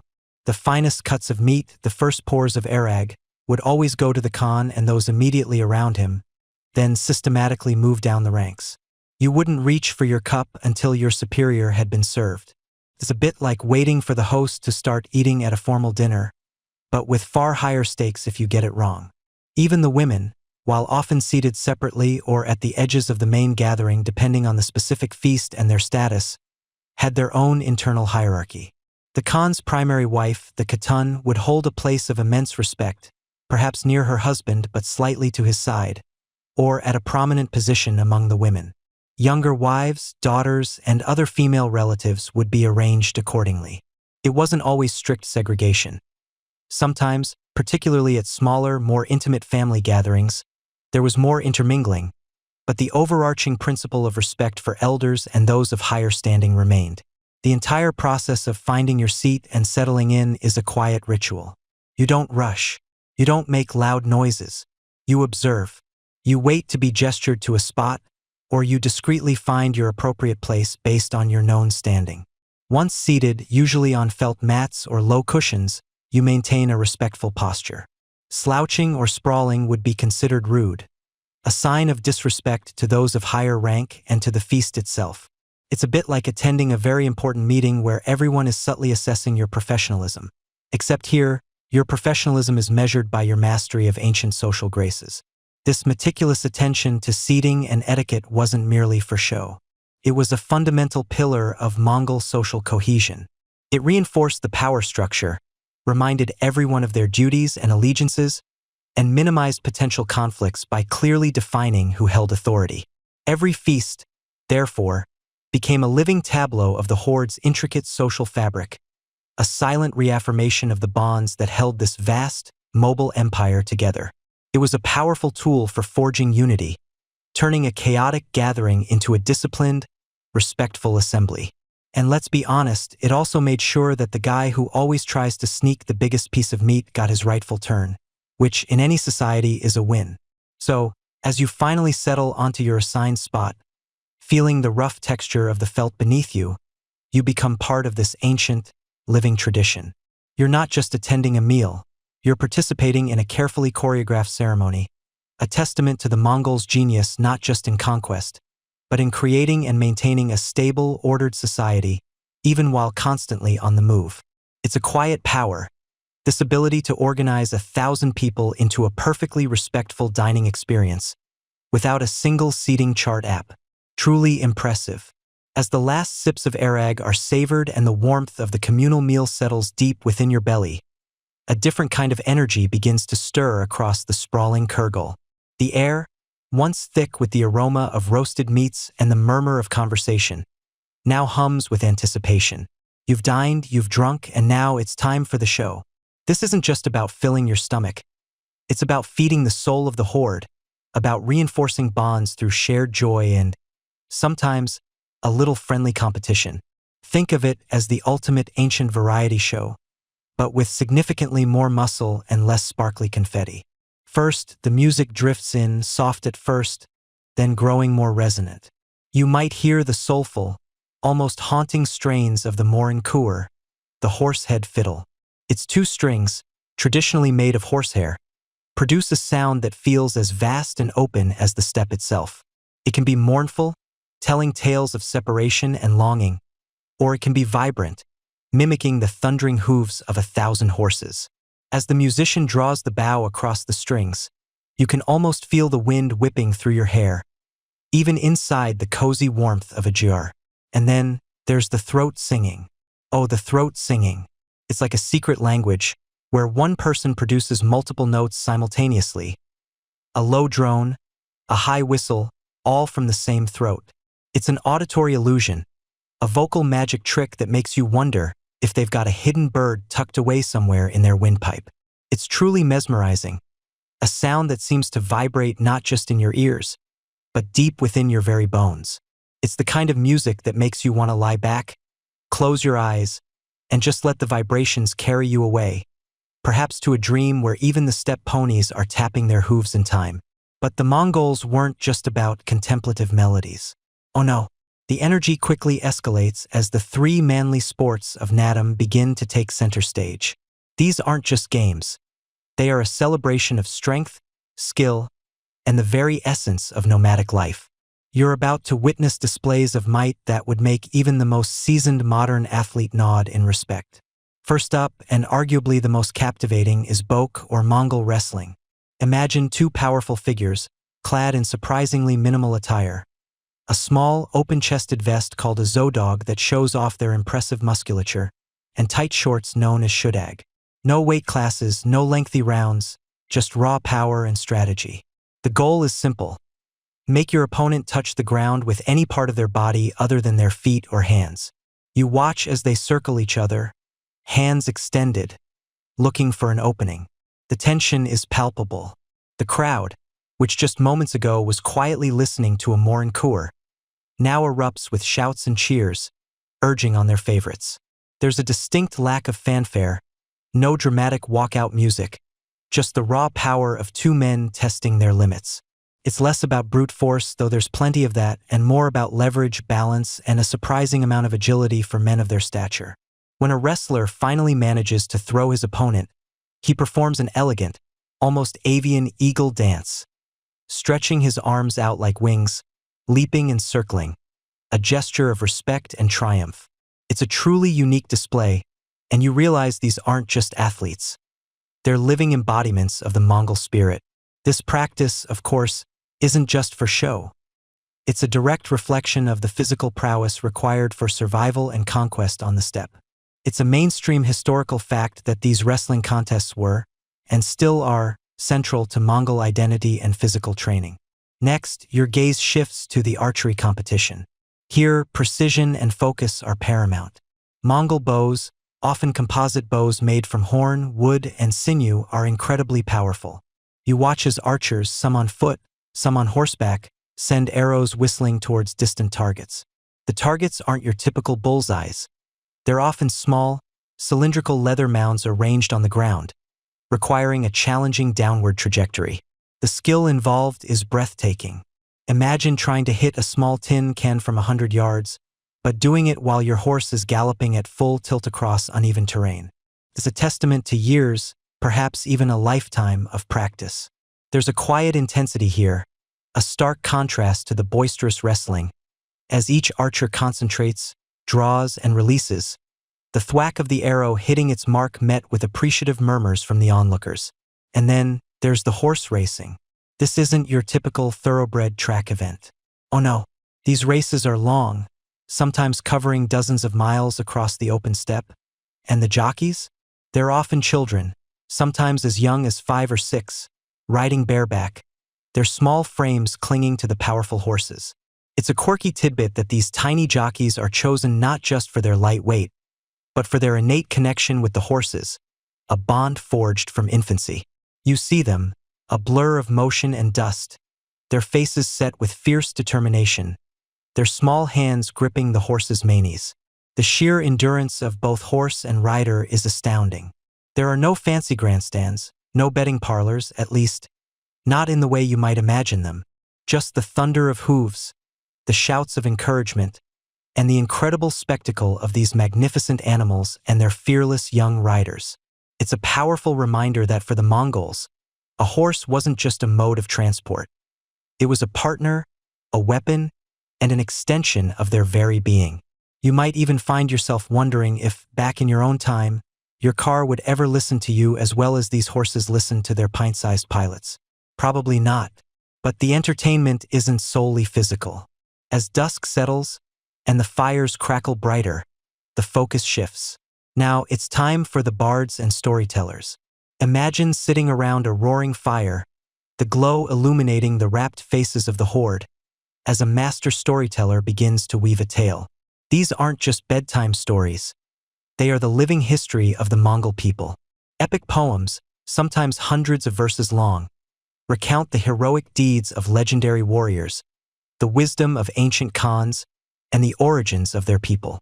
You might hear excerpts from the secret history of the Mongols, or tales of Gesser and Jangar, heroes whose exploits rival any mythical figure from other cultures. The storyteller, often accompanying themselves on a morin khur or a drum, uses their voice like an instrument, shifting tones, pausing for dramatic effect, bringing characters to life with a mere inflection. These aren't just passive listeners.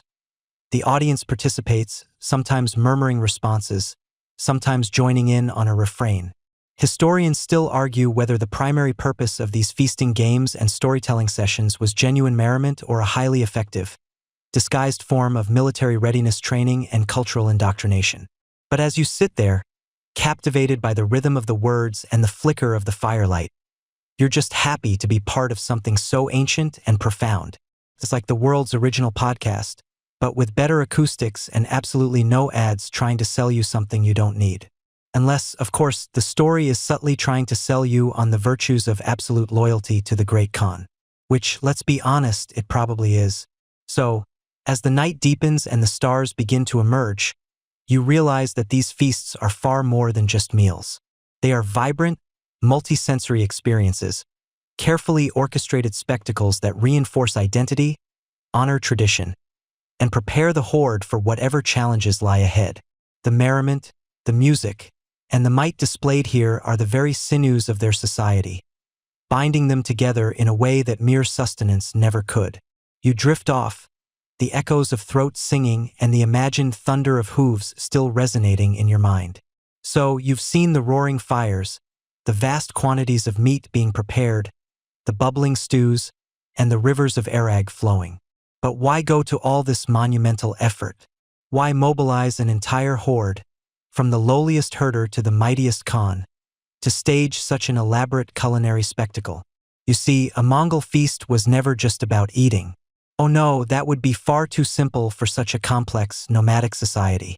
These grand gatherings, these magnificent meals, were the very sinews of the Mongol Empire, serving a multitude of profound and practical purposes, from the gravest political maneuverings to the most joyous, belly-aching celebrations. Imagine, for a moment, the vast khorhog spread out before you, the air thick with the scent of roasted meat and the murmur of thousands of voices. This wasn't just a dinner party. It was a stage. One of the most critical functions of these massive feasts was as a crucible for political negotiations and alliances. You'd find yourself amidst the most powerful figures of the horde, khans, generals, tribal leaders, all gathered, perhaps under a specially erected pavilion or within a grand yurt. The atmosphere would be thick with unspoken tension, the clinking of bowls and the crackle of the central fire the only sounds breaking the hushed discussions. Here, over shared platters of boodog and endless cups of airag, loyalty was sworn, treaties were sealed, and the fate of vast territories was decided. Think of it like the ultimate corporate retreat, but instead of team-building exercises, you're deciding who gets to rule half the known world, and instead of lukewarm coffee, you've got potent fermented mare's milk. It's here, at these feasts, that critical decisions like the election of a new great Khan would take place, during a Kurultai, a grand council. This is a mainstream historical fact. The Kurultai was the primary method for selecting a new leader, and it was invariably accompanied by lavish feasting and celebrations that could last for days, even weeks. Imagine the pressure. Every gesture, every toast, every shared piece of meat carried weight. You'd watch as powerful men, eyes narrowed, assessed each other across the steaming platters, their political maneuvering as intricate as the preparation of a whole roasted sheep. Because nothing says, "I trust you completely," like sharing a giant bowl of fermented mare's milk after a day of intense political maneuvering.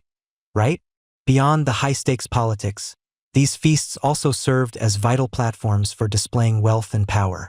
When you saw a feast of this magnitude, with its endless supply of rare meats, fine textiles, and gleaming golden vessels, perhaps even spoils from recently conquered lands, it was an undeniable declaration of the host's immense resources and influence. It was a visual, olfactory, and gustatory demonstration of might. "Look at all this meat, peasant!" the feast seemed to bellow. "Yes, it's all for us.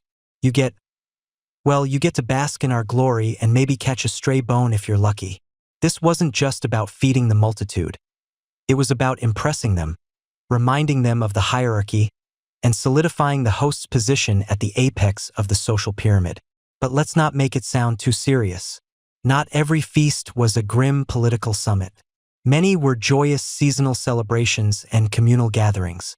The most significant of these was Tsagan Sar, the Lunar New Year, which marked the end of winter and the promise of new life. You'd see the horde don their finest clothes, exchange gifts, and partake in special foods meant to bring good fortune for the coming year. The air would vibrate not with political tension, but with laughter, the shouts of children, and the joyous strains of music.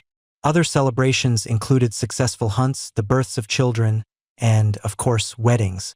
These were moments of release, of shared happiness, where the hardships of nomadic life were momentarily forgotten in a whirlwind of food, drink, and merriment.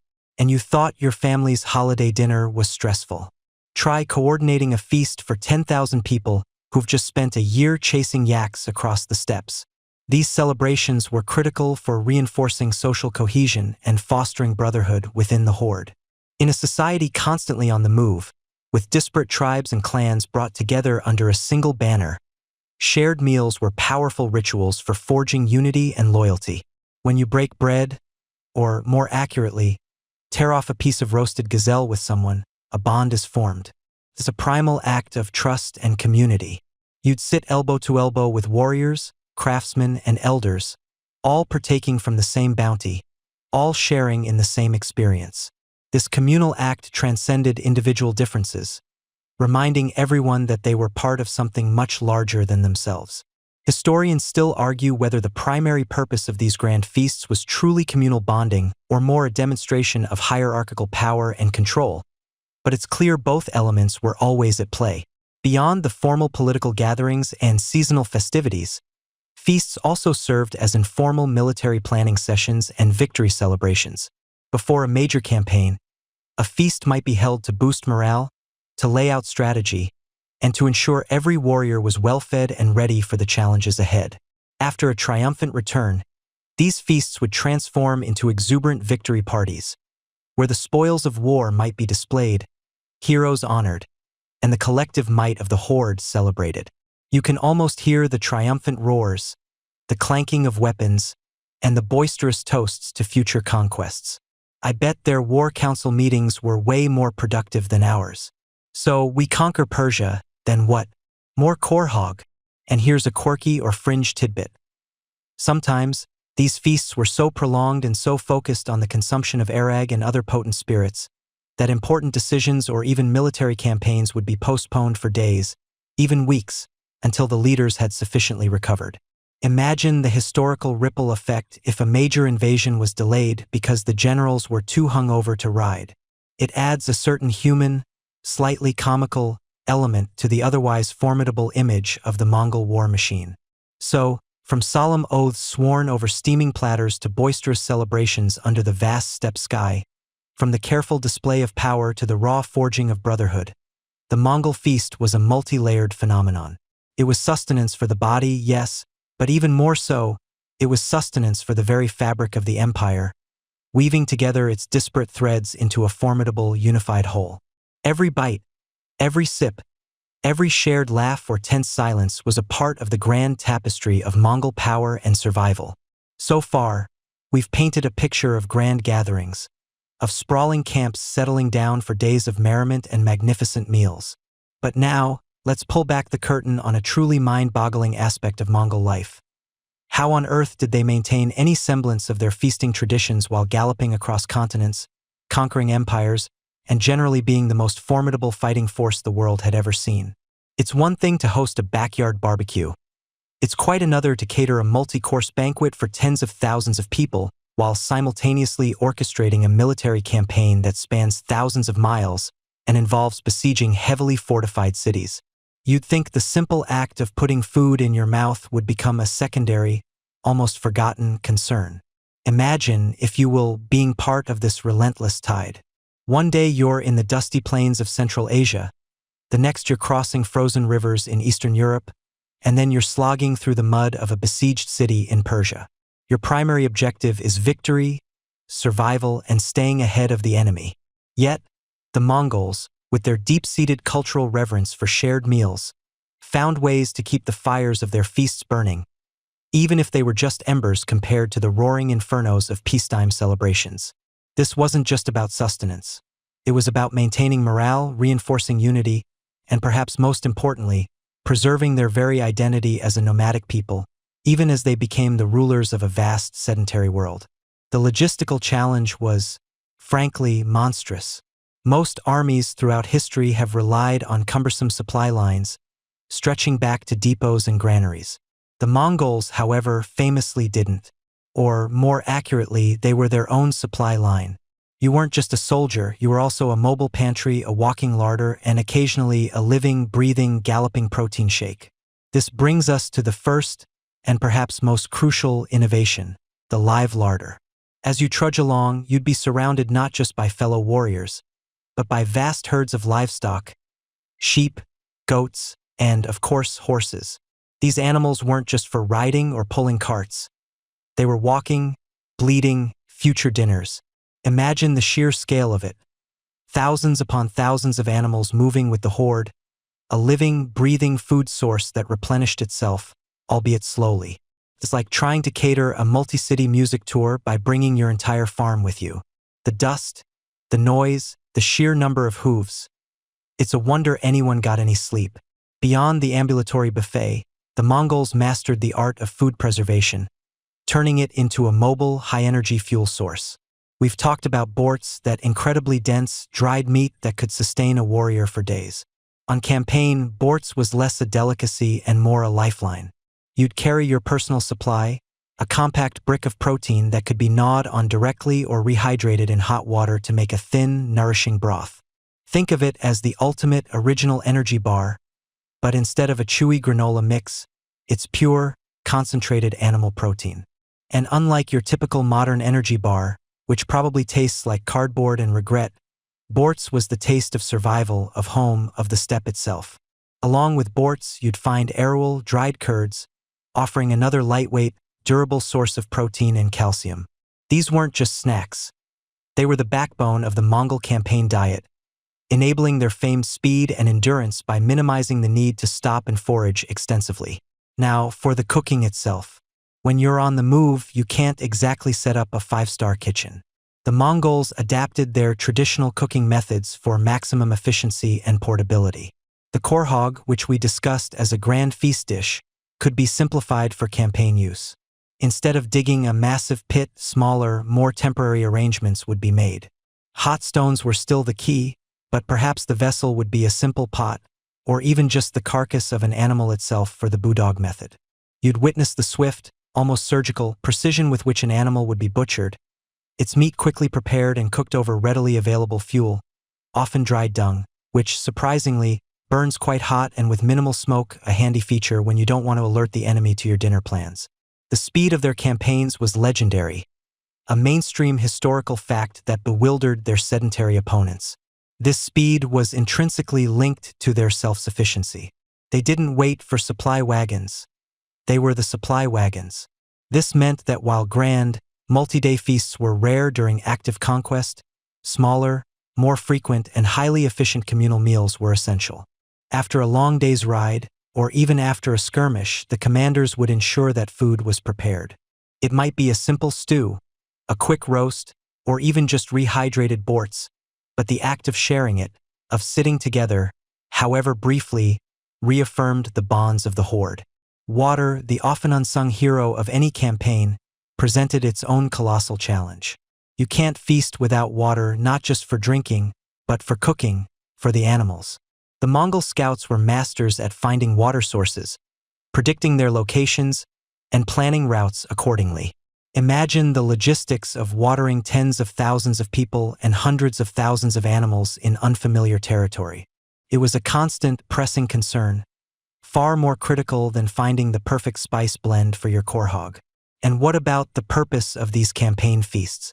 They weren't just about filling bellies. They were vital for morale. After a grueling march, a hard-won battle, or even a strategic retreat, a shared meal, however simple, was a psychological anchor. It reminded everyone that they were part of a cohesive unit, a family, bound by shared hardship and shared success.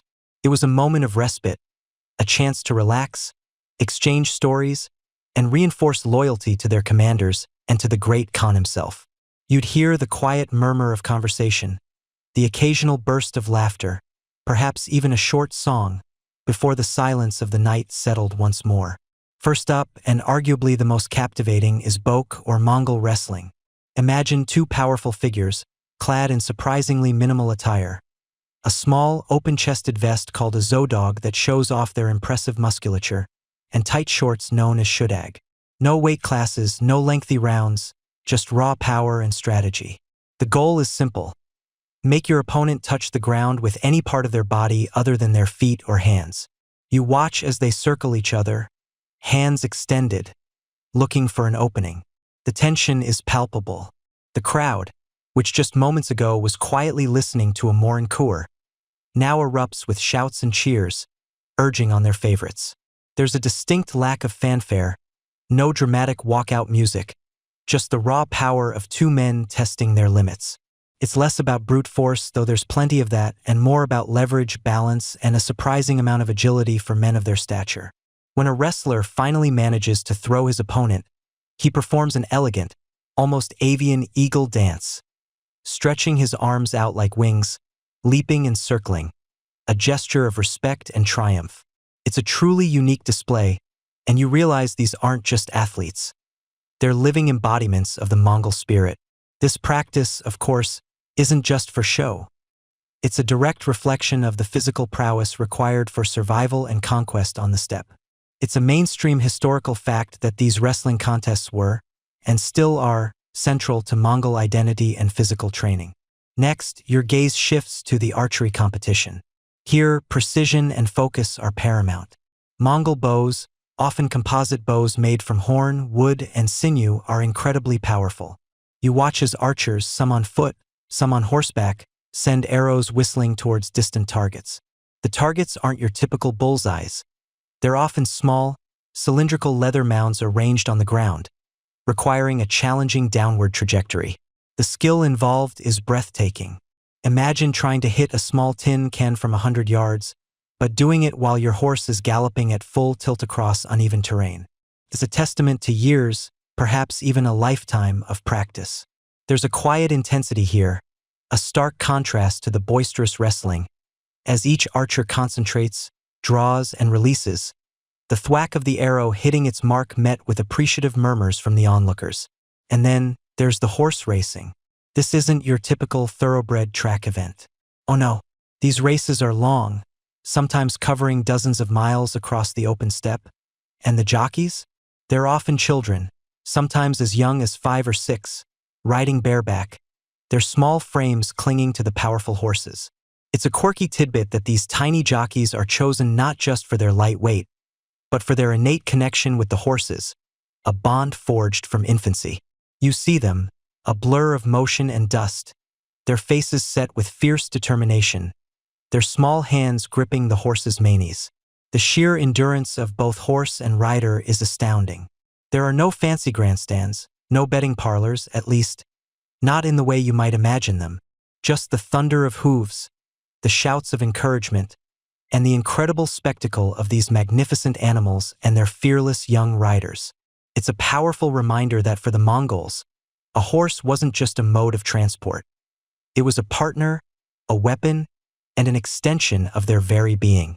You might even find yourself wondering if, back in your own time, your car would ever listen to you as well as these horses listened to their pint-sized pilots. Probably not. But the entertainment isn't solely physical. As dusk settles and the fires crackle brighter, the focus shifts. Now it's time for the bards and storytellers. Imagine sitting around a roaring fire, the glow illuminating the rapt faces of the horde, as a master storyteller begins to weave a tale. These aren't just bedtime stories. They are the living history of the Mongol people.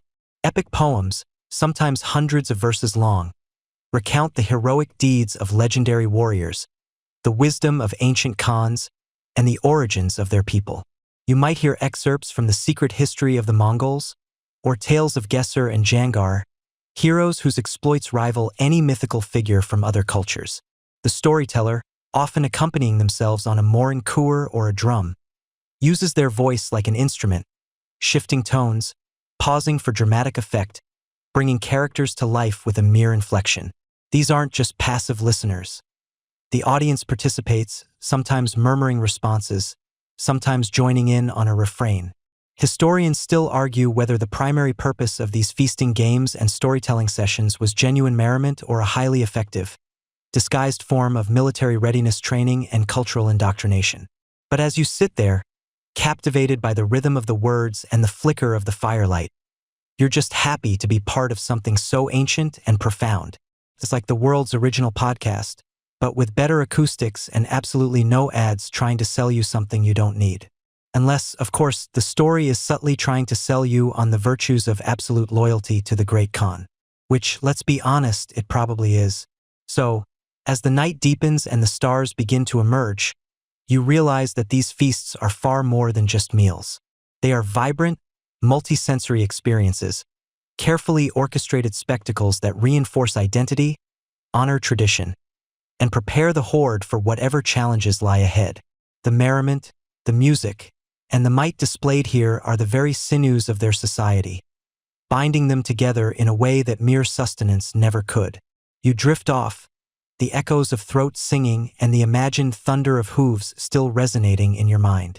So, you've seen the roaring fires, the vast quantities of meat being prepared, the bubbling stews, and the rivers of airag flowing. But why go to all this monumental effort? Why mobilize an entire horde, from the lowliest herder to the mightiest Khan, to stage such an elaborate culinary spectacle? You see, a Mongol feast was never just about eating. Oh no, that would be far too simple for such a complex, nomadic society. These grand gatherings, these magnificent meals, were the very sinews of the Mongol Empire, serving a multitude of profound and practical purposes, from the gravest political maneuverings to the most joyous, belly-aching celebrations.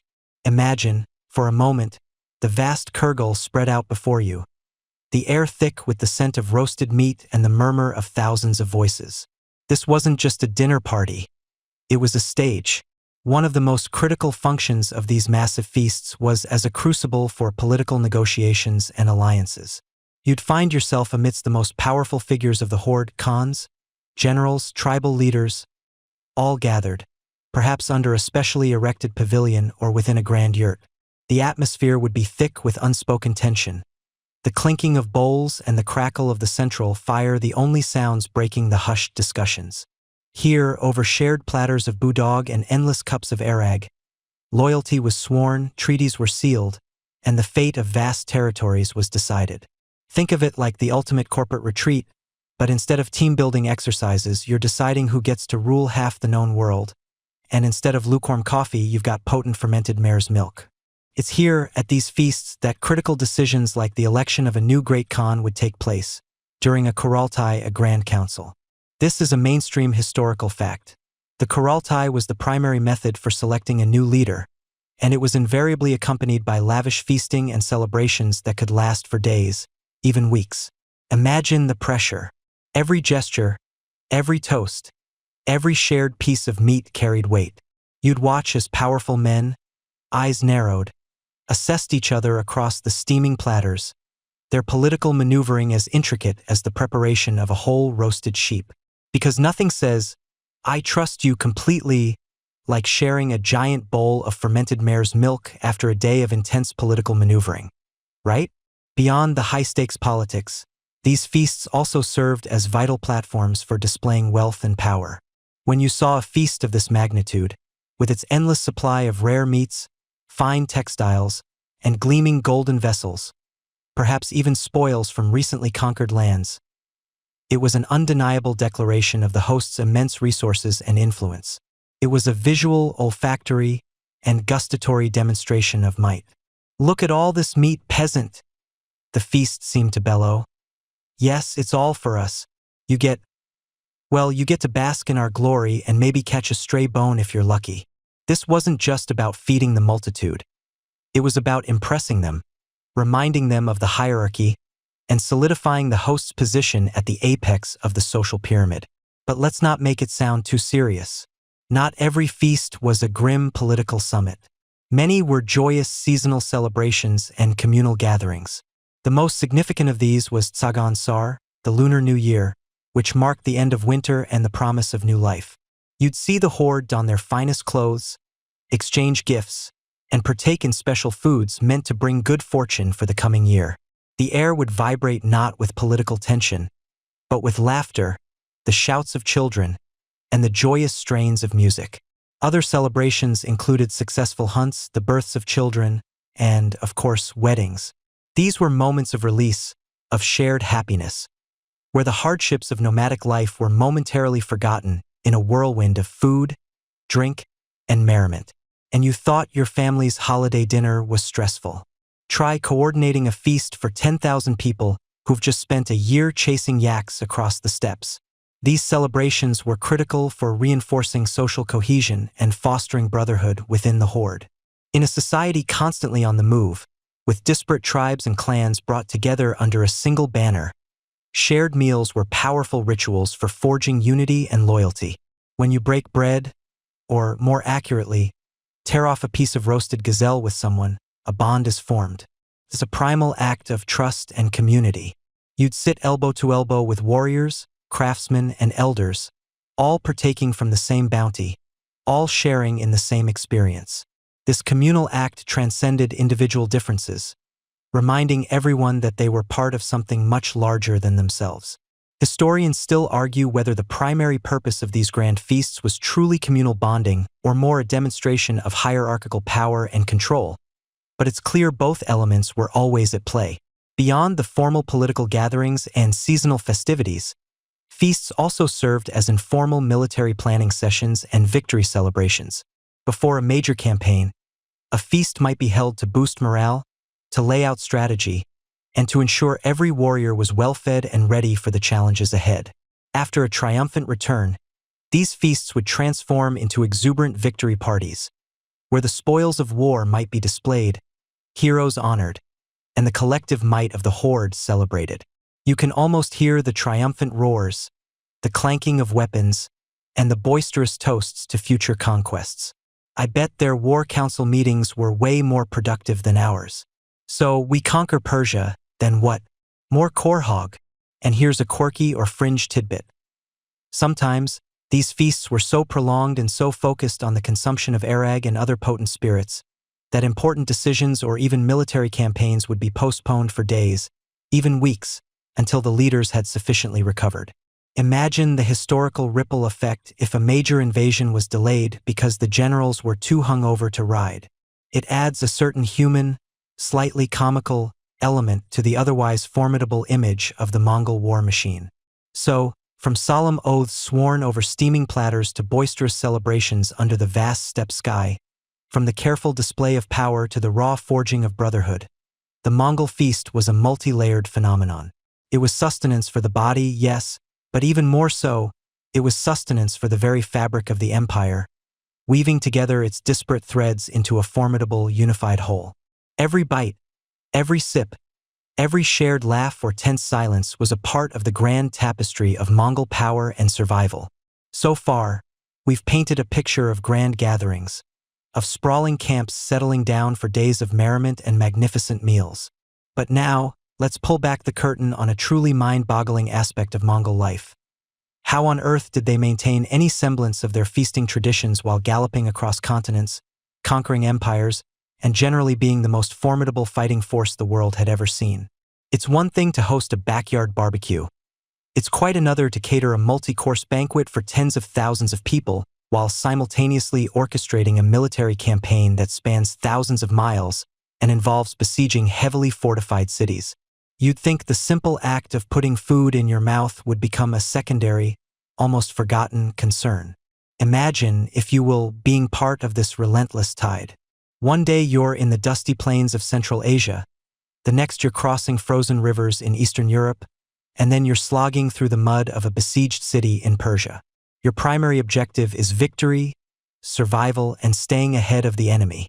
Yet, the Mongols, with their deep-seated cultural reverence for shared meals, found ways to keep the fires of their feasts burning, even if they were just embers compared to the roaring infernos of peacetime celebrations.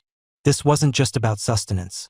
It was about maintaining morale, reinforcing unity, and perhaps most importantly, preserving their very identity as a nomadic people, even as they became the rulers of a vast sedentary world. The logistical challenge was, frankly, monstrous.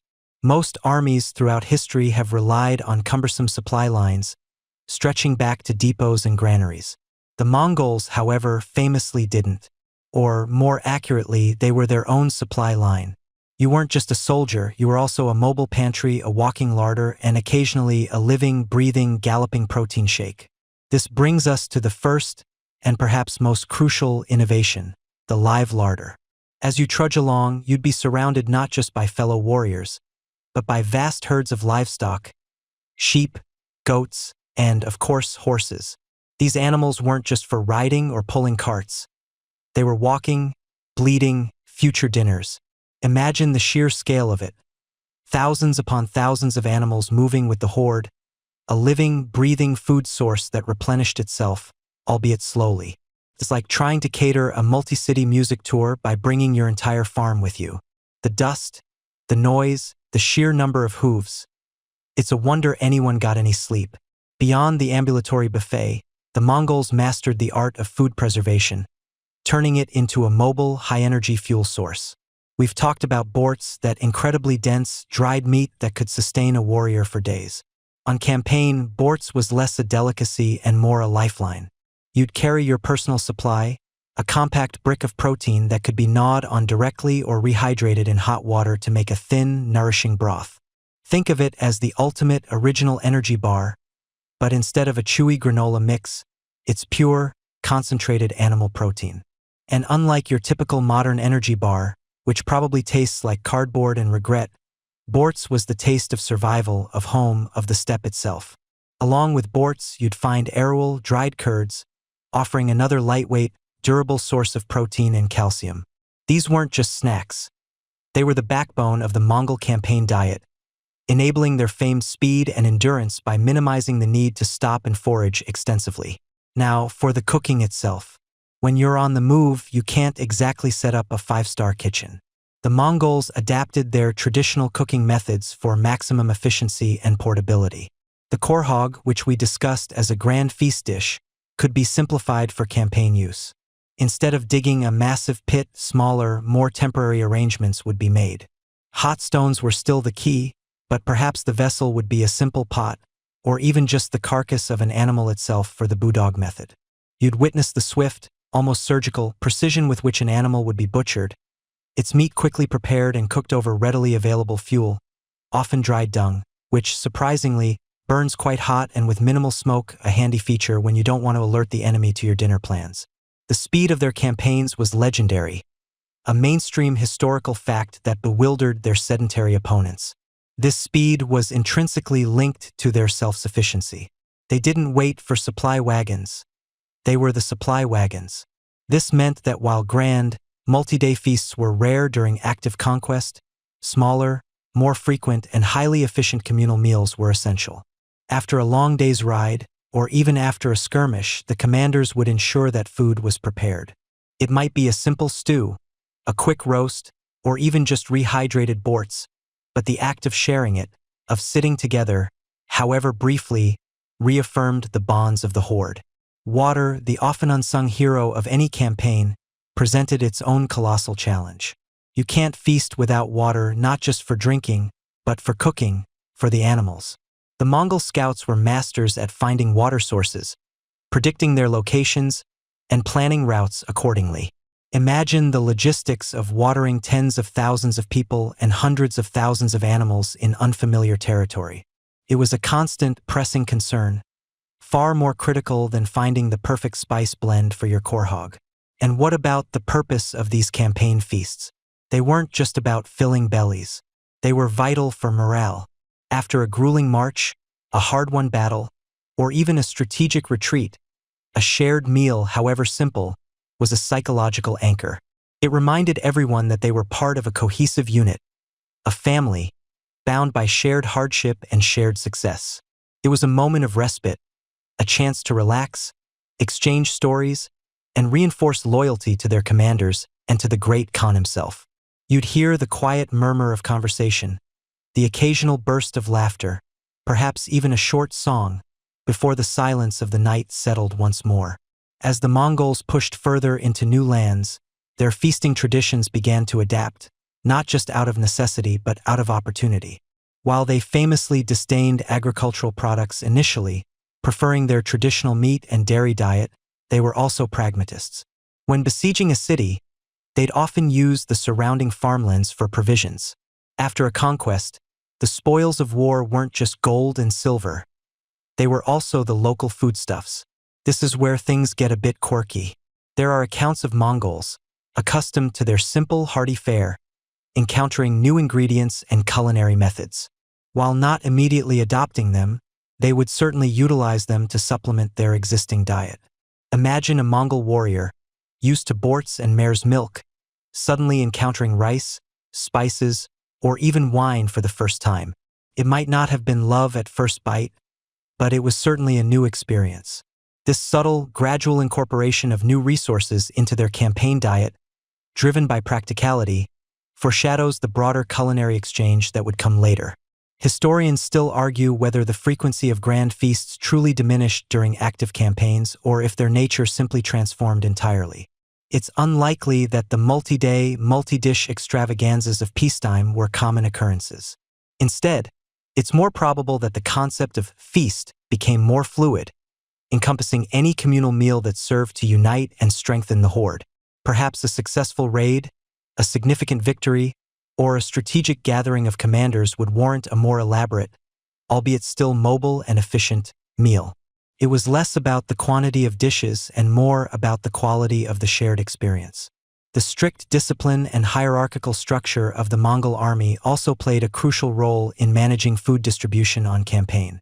Every Tumen, 10,000 men, and Mingan, 1,000 men, was a largely self-sufficient unit, responsible for its own provisions. This decentralized approach meant that rather than one massive, vulnerable supply chain, there were many smaller, agile ones. Commanders ensured that rations were distributed fairly, minimizing waste and preventing disputes. It was a system built on efficiency and mutual responsibility. Imagine trying to get 10,000 people to agree on pizza toppings, let alone organize their entire food supply for a cross-continental invasion. Truly was a marvel of organization. Ultimately, maintaining feasting traditions on campaign was a testament to the Mongols' incredible adaptability and their deep-seated cultural values. It wasn't just about eating, it was about reaffirming who they were, even as they reshaped the world.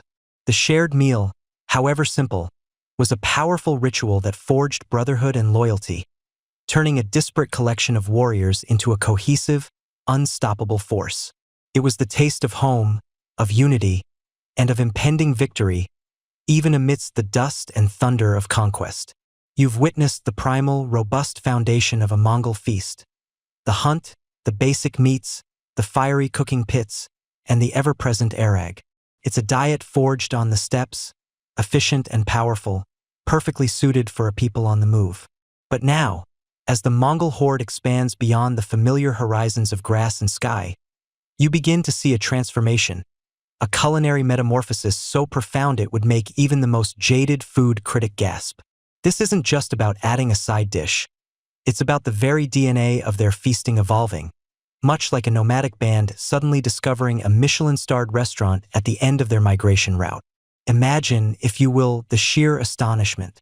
For centuries, your palate has known the comforting, strong flavors of mutton fat, horse meat, and fermented mare's milk. Then, suddenly, your warriors are returning from campaigns, not just with plunder and captives, but with oranges. Bright, zesty, sun-kissed oranges from the south. Or perhaps the delicate, fragrant grains of rice from China, or the complex, aromatic spices of Persia and India. It's like someone just introduced you to sushi after a lifetime of only ever eating steak. You'd be confused, maybe a little suspicious, but undeniably intrigued. The spoils of war weren't just gold and silk. They were also the very ingredients that would redefine the Mongol feasting table. The contact with new cultures, facilitated by conquest, was the ultimate culinary school. As the Mongol armies swept across vast continents, from the sophisticated empires of China to the rich, diverse lands of Central Asia, Persia, and even into Eastern Europe, they didn't just conquer territories. They absorbed traditions. Think of it like a massive cultural sponge, soaking up every delicious drop of culinary wisdom it encountered. You'd observe Mongol generals, initially perhaps wary, eventually developing a taste for the exotic, instructing their logistics teams to bring back not just more horses, but more saffron, more cloves, more everything. The most fundamental shift, perhaps, was the introduction and widespread adoption of grains. For a people whose diet was overwhelmingly meat and dairy, the concept of cultivation on a grand scale was somewhat alien. But in China, you'd find vast rice paddies, and in Persia, fields of wheat. Suddenly, the Mongol feasting table, once dominated by roasted carcasses, began to feature fluffy pilafs, delicate noodles, and crusty breads. You might even see a warrior, initially perplexed by a bowl of steaming rice, eventually coming to appreciate its subtle texture and ability to soak up the rich juices of their traditional meats. It's not hard to imagine the first time a Mongol tried a perfectly baked piece of naan bread. It must have been a revelation, like discovering toast after a lifetime of only ever eating raw oats. Then there were the spices. Oh, the spices! From the bustling markets of Samarkand to the fragrant caravans winding along the Silk Road, the Mongols gained access to a kaleidoscope of aromas and flavors previously unknown. Cinnamon, cloves, black pepper, nutmeg, saffron, these weren't just exotic luxuries. They were transformative agents. They turned simple boiled meats into complex, aromatic stews. They elevated plain broths into fragrant elixirs. You'd witness chefs, perhaps captured from a Persian court or a Chinese imperial kitchen, demonstrating how a pinch of this or a dash of that could utterly change a dish, much to the wonder of their Mongol overlords. It was a sensory explosion, turning a meal from mere sustenance into an art form. Beyond the raw ingredients, the Mongols also encountered new cooking techniques. Imagine the open-pit roasting and stone-cooking methods of the steppes meeting the sophisticated ovens of Persia, capable of baking delicate pastries and intricate breads. Or the stir-frying techniques of China, which could quickly transform vegetables and slivers of meat into vibrant, crisp dishes. You'd see the Mongol campfires supplemented by more permanent, elaborate kitchens in conquered cities, where skilled artisans demonstrated their craft. This wasn't just about bigger feasts, it was about more diverse feasts. A warrior might still crave a hunky piece of roasted horse, but now he could also enjoy a fragrant lamb korma or a crispy duck. The sheer variety of fruits and vegetables that entered the Mongol diet was also astonishing. Before, it was mostly wild onions and whatever hardy roots could be foraged. Now, suddenly, there were pomegranates, melons, grapes, peaches, apricots, and a myriad of leafy greens. These weren't just for decoration. They added vital vitamins and new textures. You can picture the initial confusion, perhaps a Mongol warrior wondering if a cucumber was some kind of strange, elongated, green sausage, before realizing its refreshing crunch. It must have been a revelation for their digestive systems, too, after a lifetime of primarily meat and dairy. And let's not forget the beverages. While airag remained the soul of the Mongol feast, conquest brought forth a wider array of options. From the vineyards of Central Asia and Persia came various wines, offering a different kind of celebratory spirit. From China, you'd find more refined teas, some with delicate floral notes, others robust and earthy. And then there were the distilled spirits, more potent than anything they had encountered before, offering a different kind of warmth during cold nights. Historians still argue whether the Mongols actively sought out these new culinary traditions, or if it was a more organic, passive absorption due to necessity and exposure, but the outcome was undeniable. Their drinking habits diversified significantly. One mainstream historical fact that perfectly illustrates this culinary cross-pollination is the establishment of the Yuan dynasty in China by Kublai Khan. The imperial court in Dadu, modern-day Beijing, became a melting pot of culinary traditions. Here, Mongol preferences for meat and dairy blended seamlessly with Chinese techniques and ingredients, creating a unique imperial cuisine. You'd find dishes with Mongol names prepared using Chinese methods, and Chinese dishes infused with Central Asian spices. It was the original fusion cuisine, long before it had a trendy name or a celebrity chef attached to it. A quirky or fringe tidbit that highlights this blending is the theory that certain noodle dishes, which became incredibly popular in China, might have seen a resurgence or new forms of preparation influenced by the Mongols' practical, on-the-go cooking style, even if noodles themselves predated them. Or consider the introduction of new methods for making fermented milk products, beyond airag, adopting techniques from settled communities that led to a broader range of cheeses and yogurts. It's like your favorite band suddenly collaborating with a classical orchestra, familiar elements, but a whole new sound. The impact of these culinary rewards extended beyond just taste. It was about prestige, about demonstrating the vastness of the Mongol Empire. A feast laden with exotic spices, rare fruits, and dishes prepared by master chefs from conquered lands was a powerful statement of wealth and might. You'd see the Khan's table groaning under the weight of dishes from a dozen different cultures, each bite a testament to the reach of his empire. It wasn't just about filling your belly. It was about asserting dominance through deliciousness. Imagine the bragging rights. "Oh, this little appetizer? It's from a kingdom we conquered last week. Their chef is divine." You might even witness the subtle shift in the Mongols themselves. While their core identity remained nomadic, their palates broadened. Their understanding of the world deepened through the universal language of food. They began to appreciate the nuances of different cuisines, perhaps even developing preferences for certain regional dishes. It's a testament to the adaptability of the Mongol people that they didn't just impose their will on conquered lands, but also allowed themselves to be enriched by them, especially when it came to something as fundamental and enjoyable as food. So, the next time you think of Mongol feasts, don't just picture roasted sheep and airag. Picture a table groaning with fragrant pilafs, vibrant stir-fries, delicate pastries, and a rainbow of fruits, all alongside the familiar meats. It was a feast that mirrored the empire itself. Vast, diverse, and constantly expanding, deliciously absorbing the best of every culture it encountered. The conquest wasn't just military.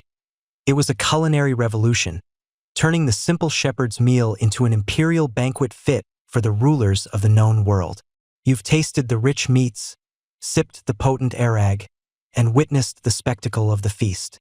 But as the last morsel of khorhog vanishes and the final drops of mare's milk are drained, you begin to grasp something far deeper than mere satiation. These grand gatherings, these roaring, vibrant feasts, weren't just about feeding an army or celebrating a victory. Oh no, my friend, they were powerful, almost magical rituals for forging something truly unbreakable. Unity and loyalty within the sprawling, diverse Mongol horde. Imagine, if you will, the sheer logistics of holding together a nomadic empire that stretched across continents. It wasn't just about military might, it was about hearts and minds. And what better way to bind hearts than over a shared meal, especially when that meal is the culmination of collective effort and shared risk. You're sitting there, perhaps shoulder to shoulder with a warrior whose family hails from a completely different steppe tribe, or even a newly integrated craftsman from a conquered city. The flickering firelight dances across faces, some weather-beaten and grim, others young and eager.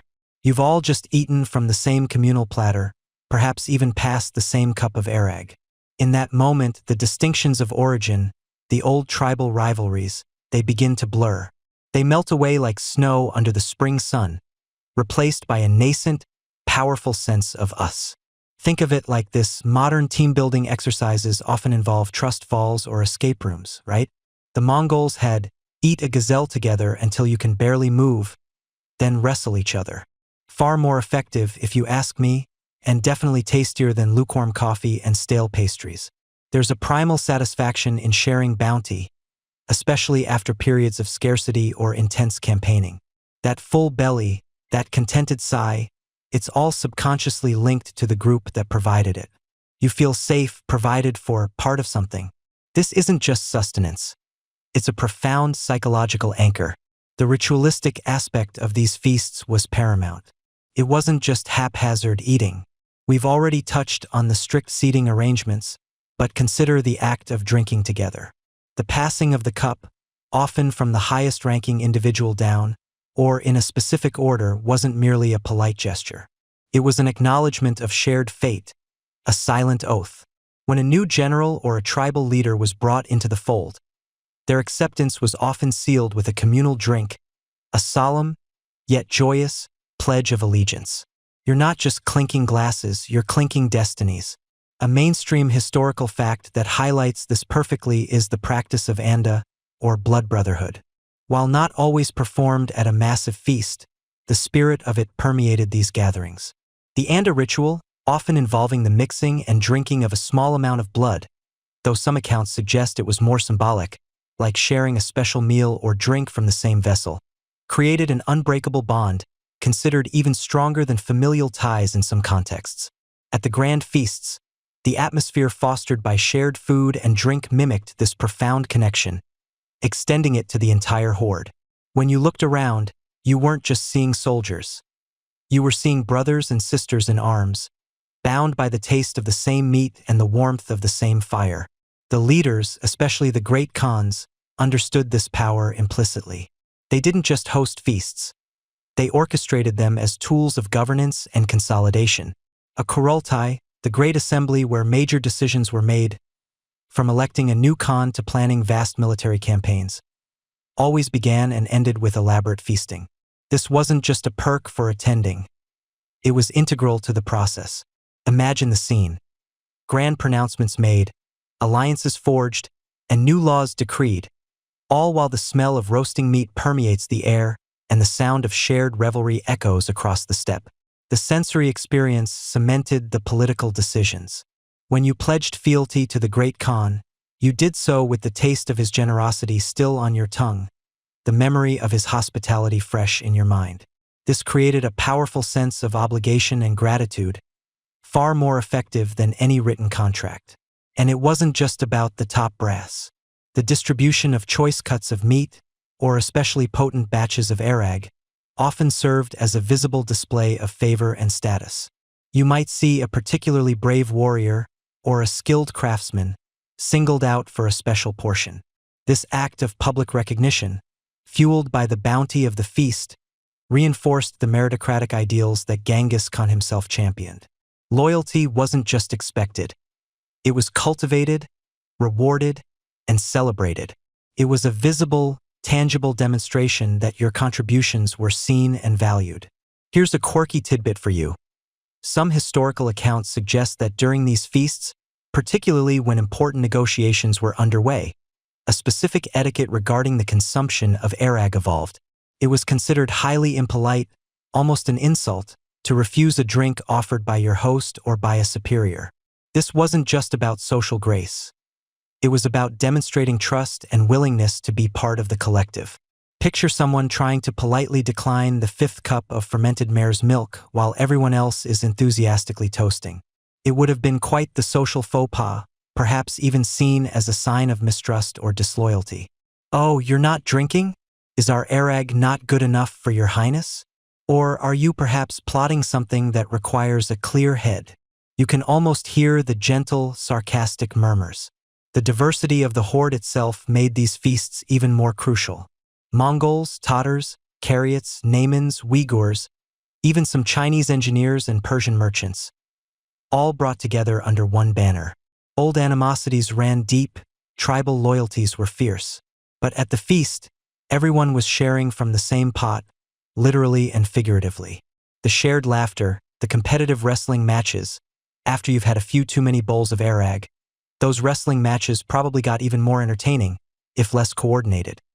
The captivating storytelling that recounted the exploits of shared heroes. All these elements wove a new tapestry of identity.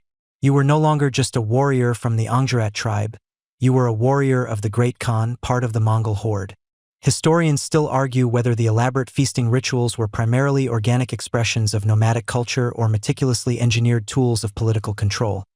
Was it a natural outgrowth of their way of life, or a calculated strategy by shrewd leaders to maintain an unprecedented empire? Perhaps it was a beautiful, powerful blend of both. Regardless, the effect was undeniable.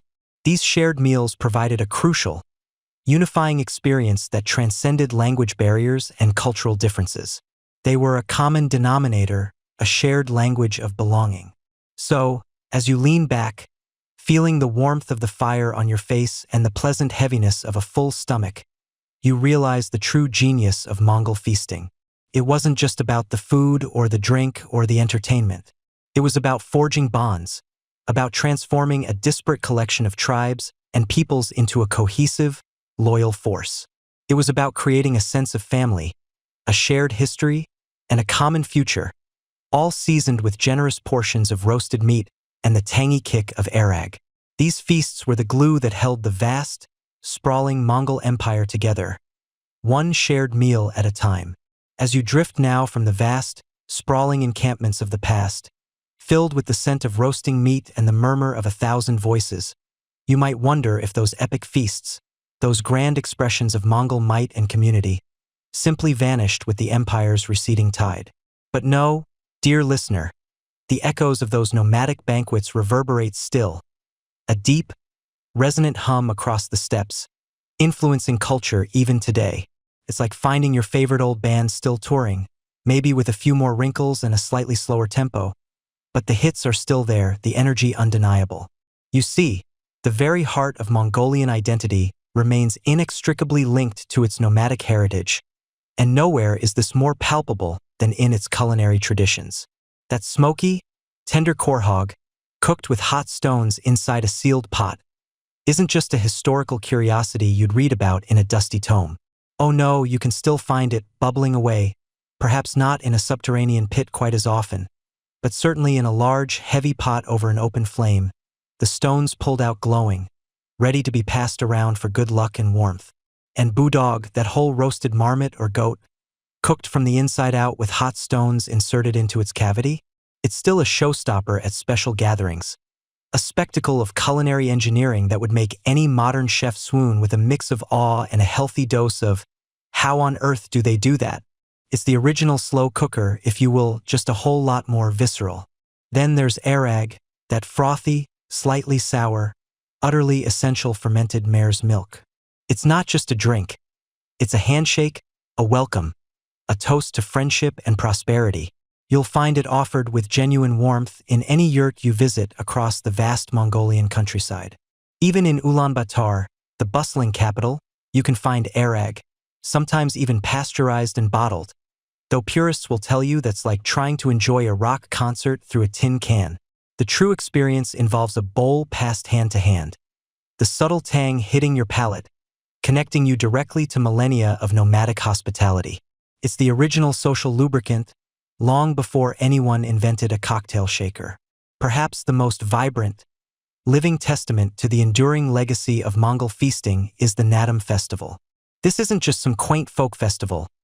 It's a national celebration, held every summer, a direct descendant of those ancient military reviews and communal gatherings we spoke of earlier. You arrive at the Naadam grounds, and you're immediately enveloped by the scent of freshly cooked buz, those delightful steamed dumplings, often filled with mutton, and the sizzle of kushushur, the fried, meat-filled pastries.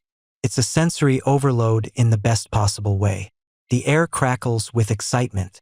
You hear the thud of wrestlers, the thundering hooves of horse racers, the twang of bows, and everywhere, the joyous clamor of families sharing food and drink. This isn't just watching. It's participating in a living history. The Naadam Festival, with its 3 manly games of wrestling, horse racing, and archery, is a direct historical continuation of the training exercises and communal gatherings that underpin the military and social structure of the Mongol Empire. It's where warriors honed their skills and where communities bonded over shared challenges and, of course, shared feasts. What's truly fascinating is how these traditions persist even as Mongolia navigates the complexities of the 21st century. Urbanization has drawn many from the traditional nomadic lifestyle, yet the desire to connect with heritage, to share a meal that speaks of the land and ancestors, remains incredibly strong. You'll find families in apartment blocks meticulously preparing buz for holidays, just as their ancestors did in yurts. It's a quiet rebellion against the fast food culture, a deliberate choice to slow down and savor something deeply meaningful. There's also a quirky little detail about the stones used in khorhog and boodog. These aren't just any old rocks. They're often river stones, chosen for their ability to absorb and retain heat evenly, releasing it slowly to cook the meat to perfection. But here's the fringe tidbit. Many Mongolians believe that holding these hot, grease-slicked stones after the cooking process is complete is incredibly good for your health and circulation. You'll see people cupping them in their hands, passing them around like precious, warming talismans, the heat radiating through their palms, a silent blessing from the earth itself. It's a peculiar ritual, perhaps, but one steeped in generations of wisdom about warmth and well-being. And honestly, after a long day of chasing imaginary gazelles, who wouldn't want a hot stone massage for their hands? Historians still argue whether the Mongols' feasting habits directly influenced the widespread adoption of barbecue methods across Eurasia, or if it was a parallel development born of similar needs and available resources. Was it the Mongol Horde that spread the love of slow-cooked, open-flame meat across the vast territories they conquered? Or were folks already enjoying their ribs and briskets in various forms, only to find the Mongols had perfected the art of cooking large quantities efficiently? It's a delicious debate, isn't it? But what's undeniable is the enduring legacy of their ingenious cooking techniques, which prioritize flavor, efficiency, and communal sharing. Beyond the specific dishes, the underlying philosophy of Mongol feasting, hospitality, generosity, and the forging of bonds through shared sustenance remains a cornerstone of Mongolian culture. You won't be long in Mongolia before someone, often a complete stranger, invites you into their home, their yurt, or even just offers you a cup of tea and a snack from their provisions. It's an ingrained reflex, a cultural imperative that harks back to the days when survival on the vast, unforgiving steppe depended on the kindness of strangers and the strength of community. To refuse such an offer is considered deeply impolite, akin to turning down a hug from your grandma if your grandma also happened to be a nomadic herder with a serious talent for making dumplings. The logistical genius required to feed an entire horde on the move has also left its subtle mark. The emphasis on portable, nourishing, and easily preserved foods like dried meat, borts, and various dairy products continues to define the traditional herder's diet. Even today, you'll find borts being carried on long journeys, a testament to its incredible energy density and longevity. It's the original power bar, just a little chewier and a lot more meaty. So, as you gently close your eyes, picture not just the ancient warriors, but their modern descendants, gathered around a steaming pot, sharing stories, laughter, and the rich, comforting flavors that have nourished their people for centuries. The clinking of bowls, the murmur of conversation, the warmth of shared food, these aren't just remnants of a bygone era. They are the living, breathing heart of a culture that knows the profound power of a good meal, a shared moment, and the enduring spirit of the steppe. The feast, in its essence, is a timeless act of connection, and in Mongolia, it continues to bind past, present, and future into a delicious, unforgettable whole. Now, as the last wisps of smoke from those ancient and modern hearths begin to gently fade, and the distant echoes of laughter and song grow softer and softer, you can feel a profound sense of peace settling over you. The vastness of the steppe, once so vibrant with life and the energy of grand celebrations, now stretches out in your mind, calm and still under the soft glow of a million stars. The flavors of smoked meat, the tang of fermented mare's milk, the comforting warmth of hot stones in your hand. These are not just memories of a story told, but gentle sensations that linger, inviting you to rest. You've journeyed through time, witnessed the incredible ingenuity and deep communal spirit of a people who understood the true meaning of sustenance, not just for the body, but for the soul itself. Let the images of bustling camps and shared meals slowly dissolve into the quiet comfort of your own space. The ancient world, with all its fascinating history, is now gently receding, making way for the tranquility of the night. Feel the gentle lull of your breath, a rhythm as old and steady as the nomadic migrations themselves. All is quiet, all is well.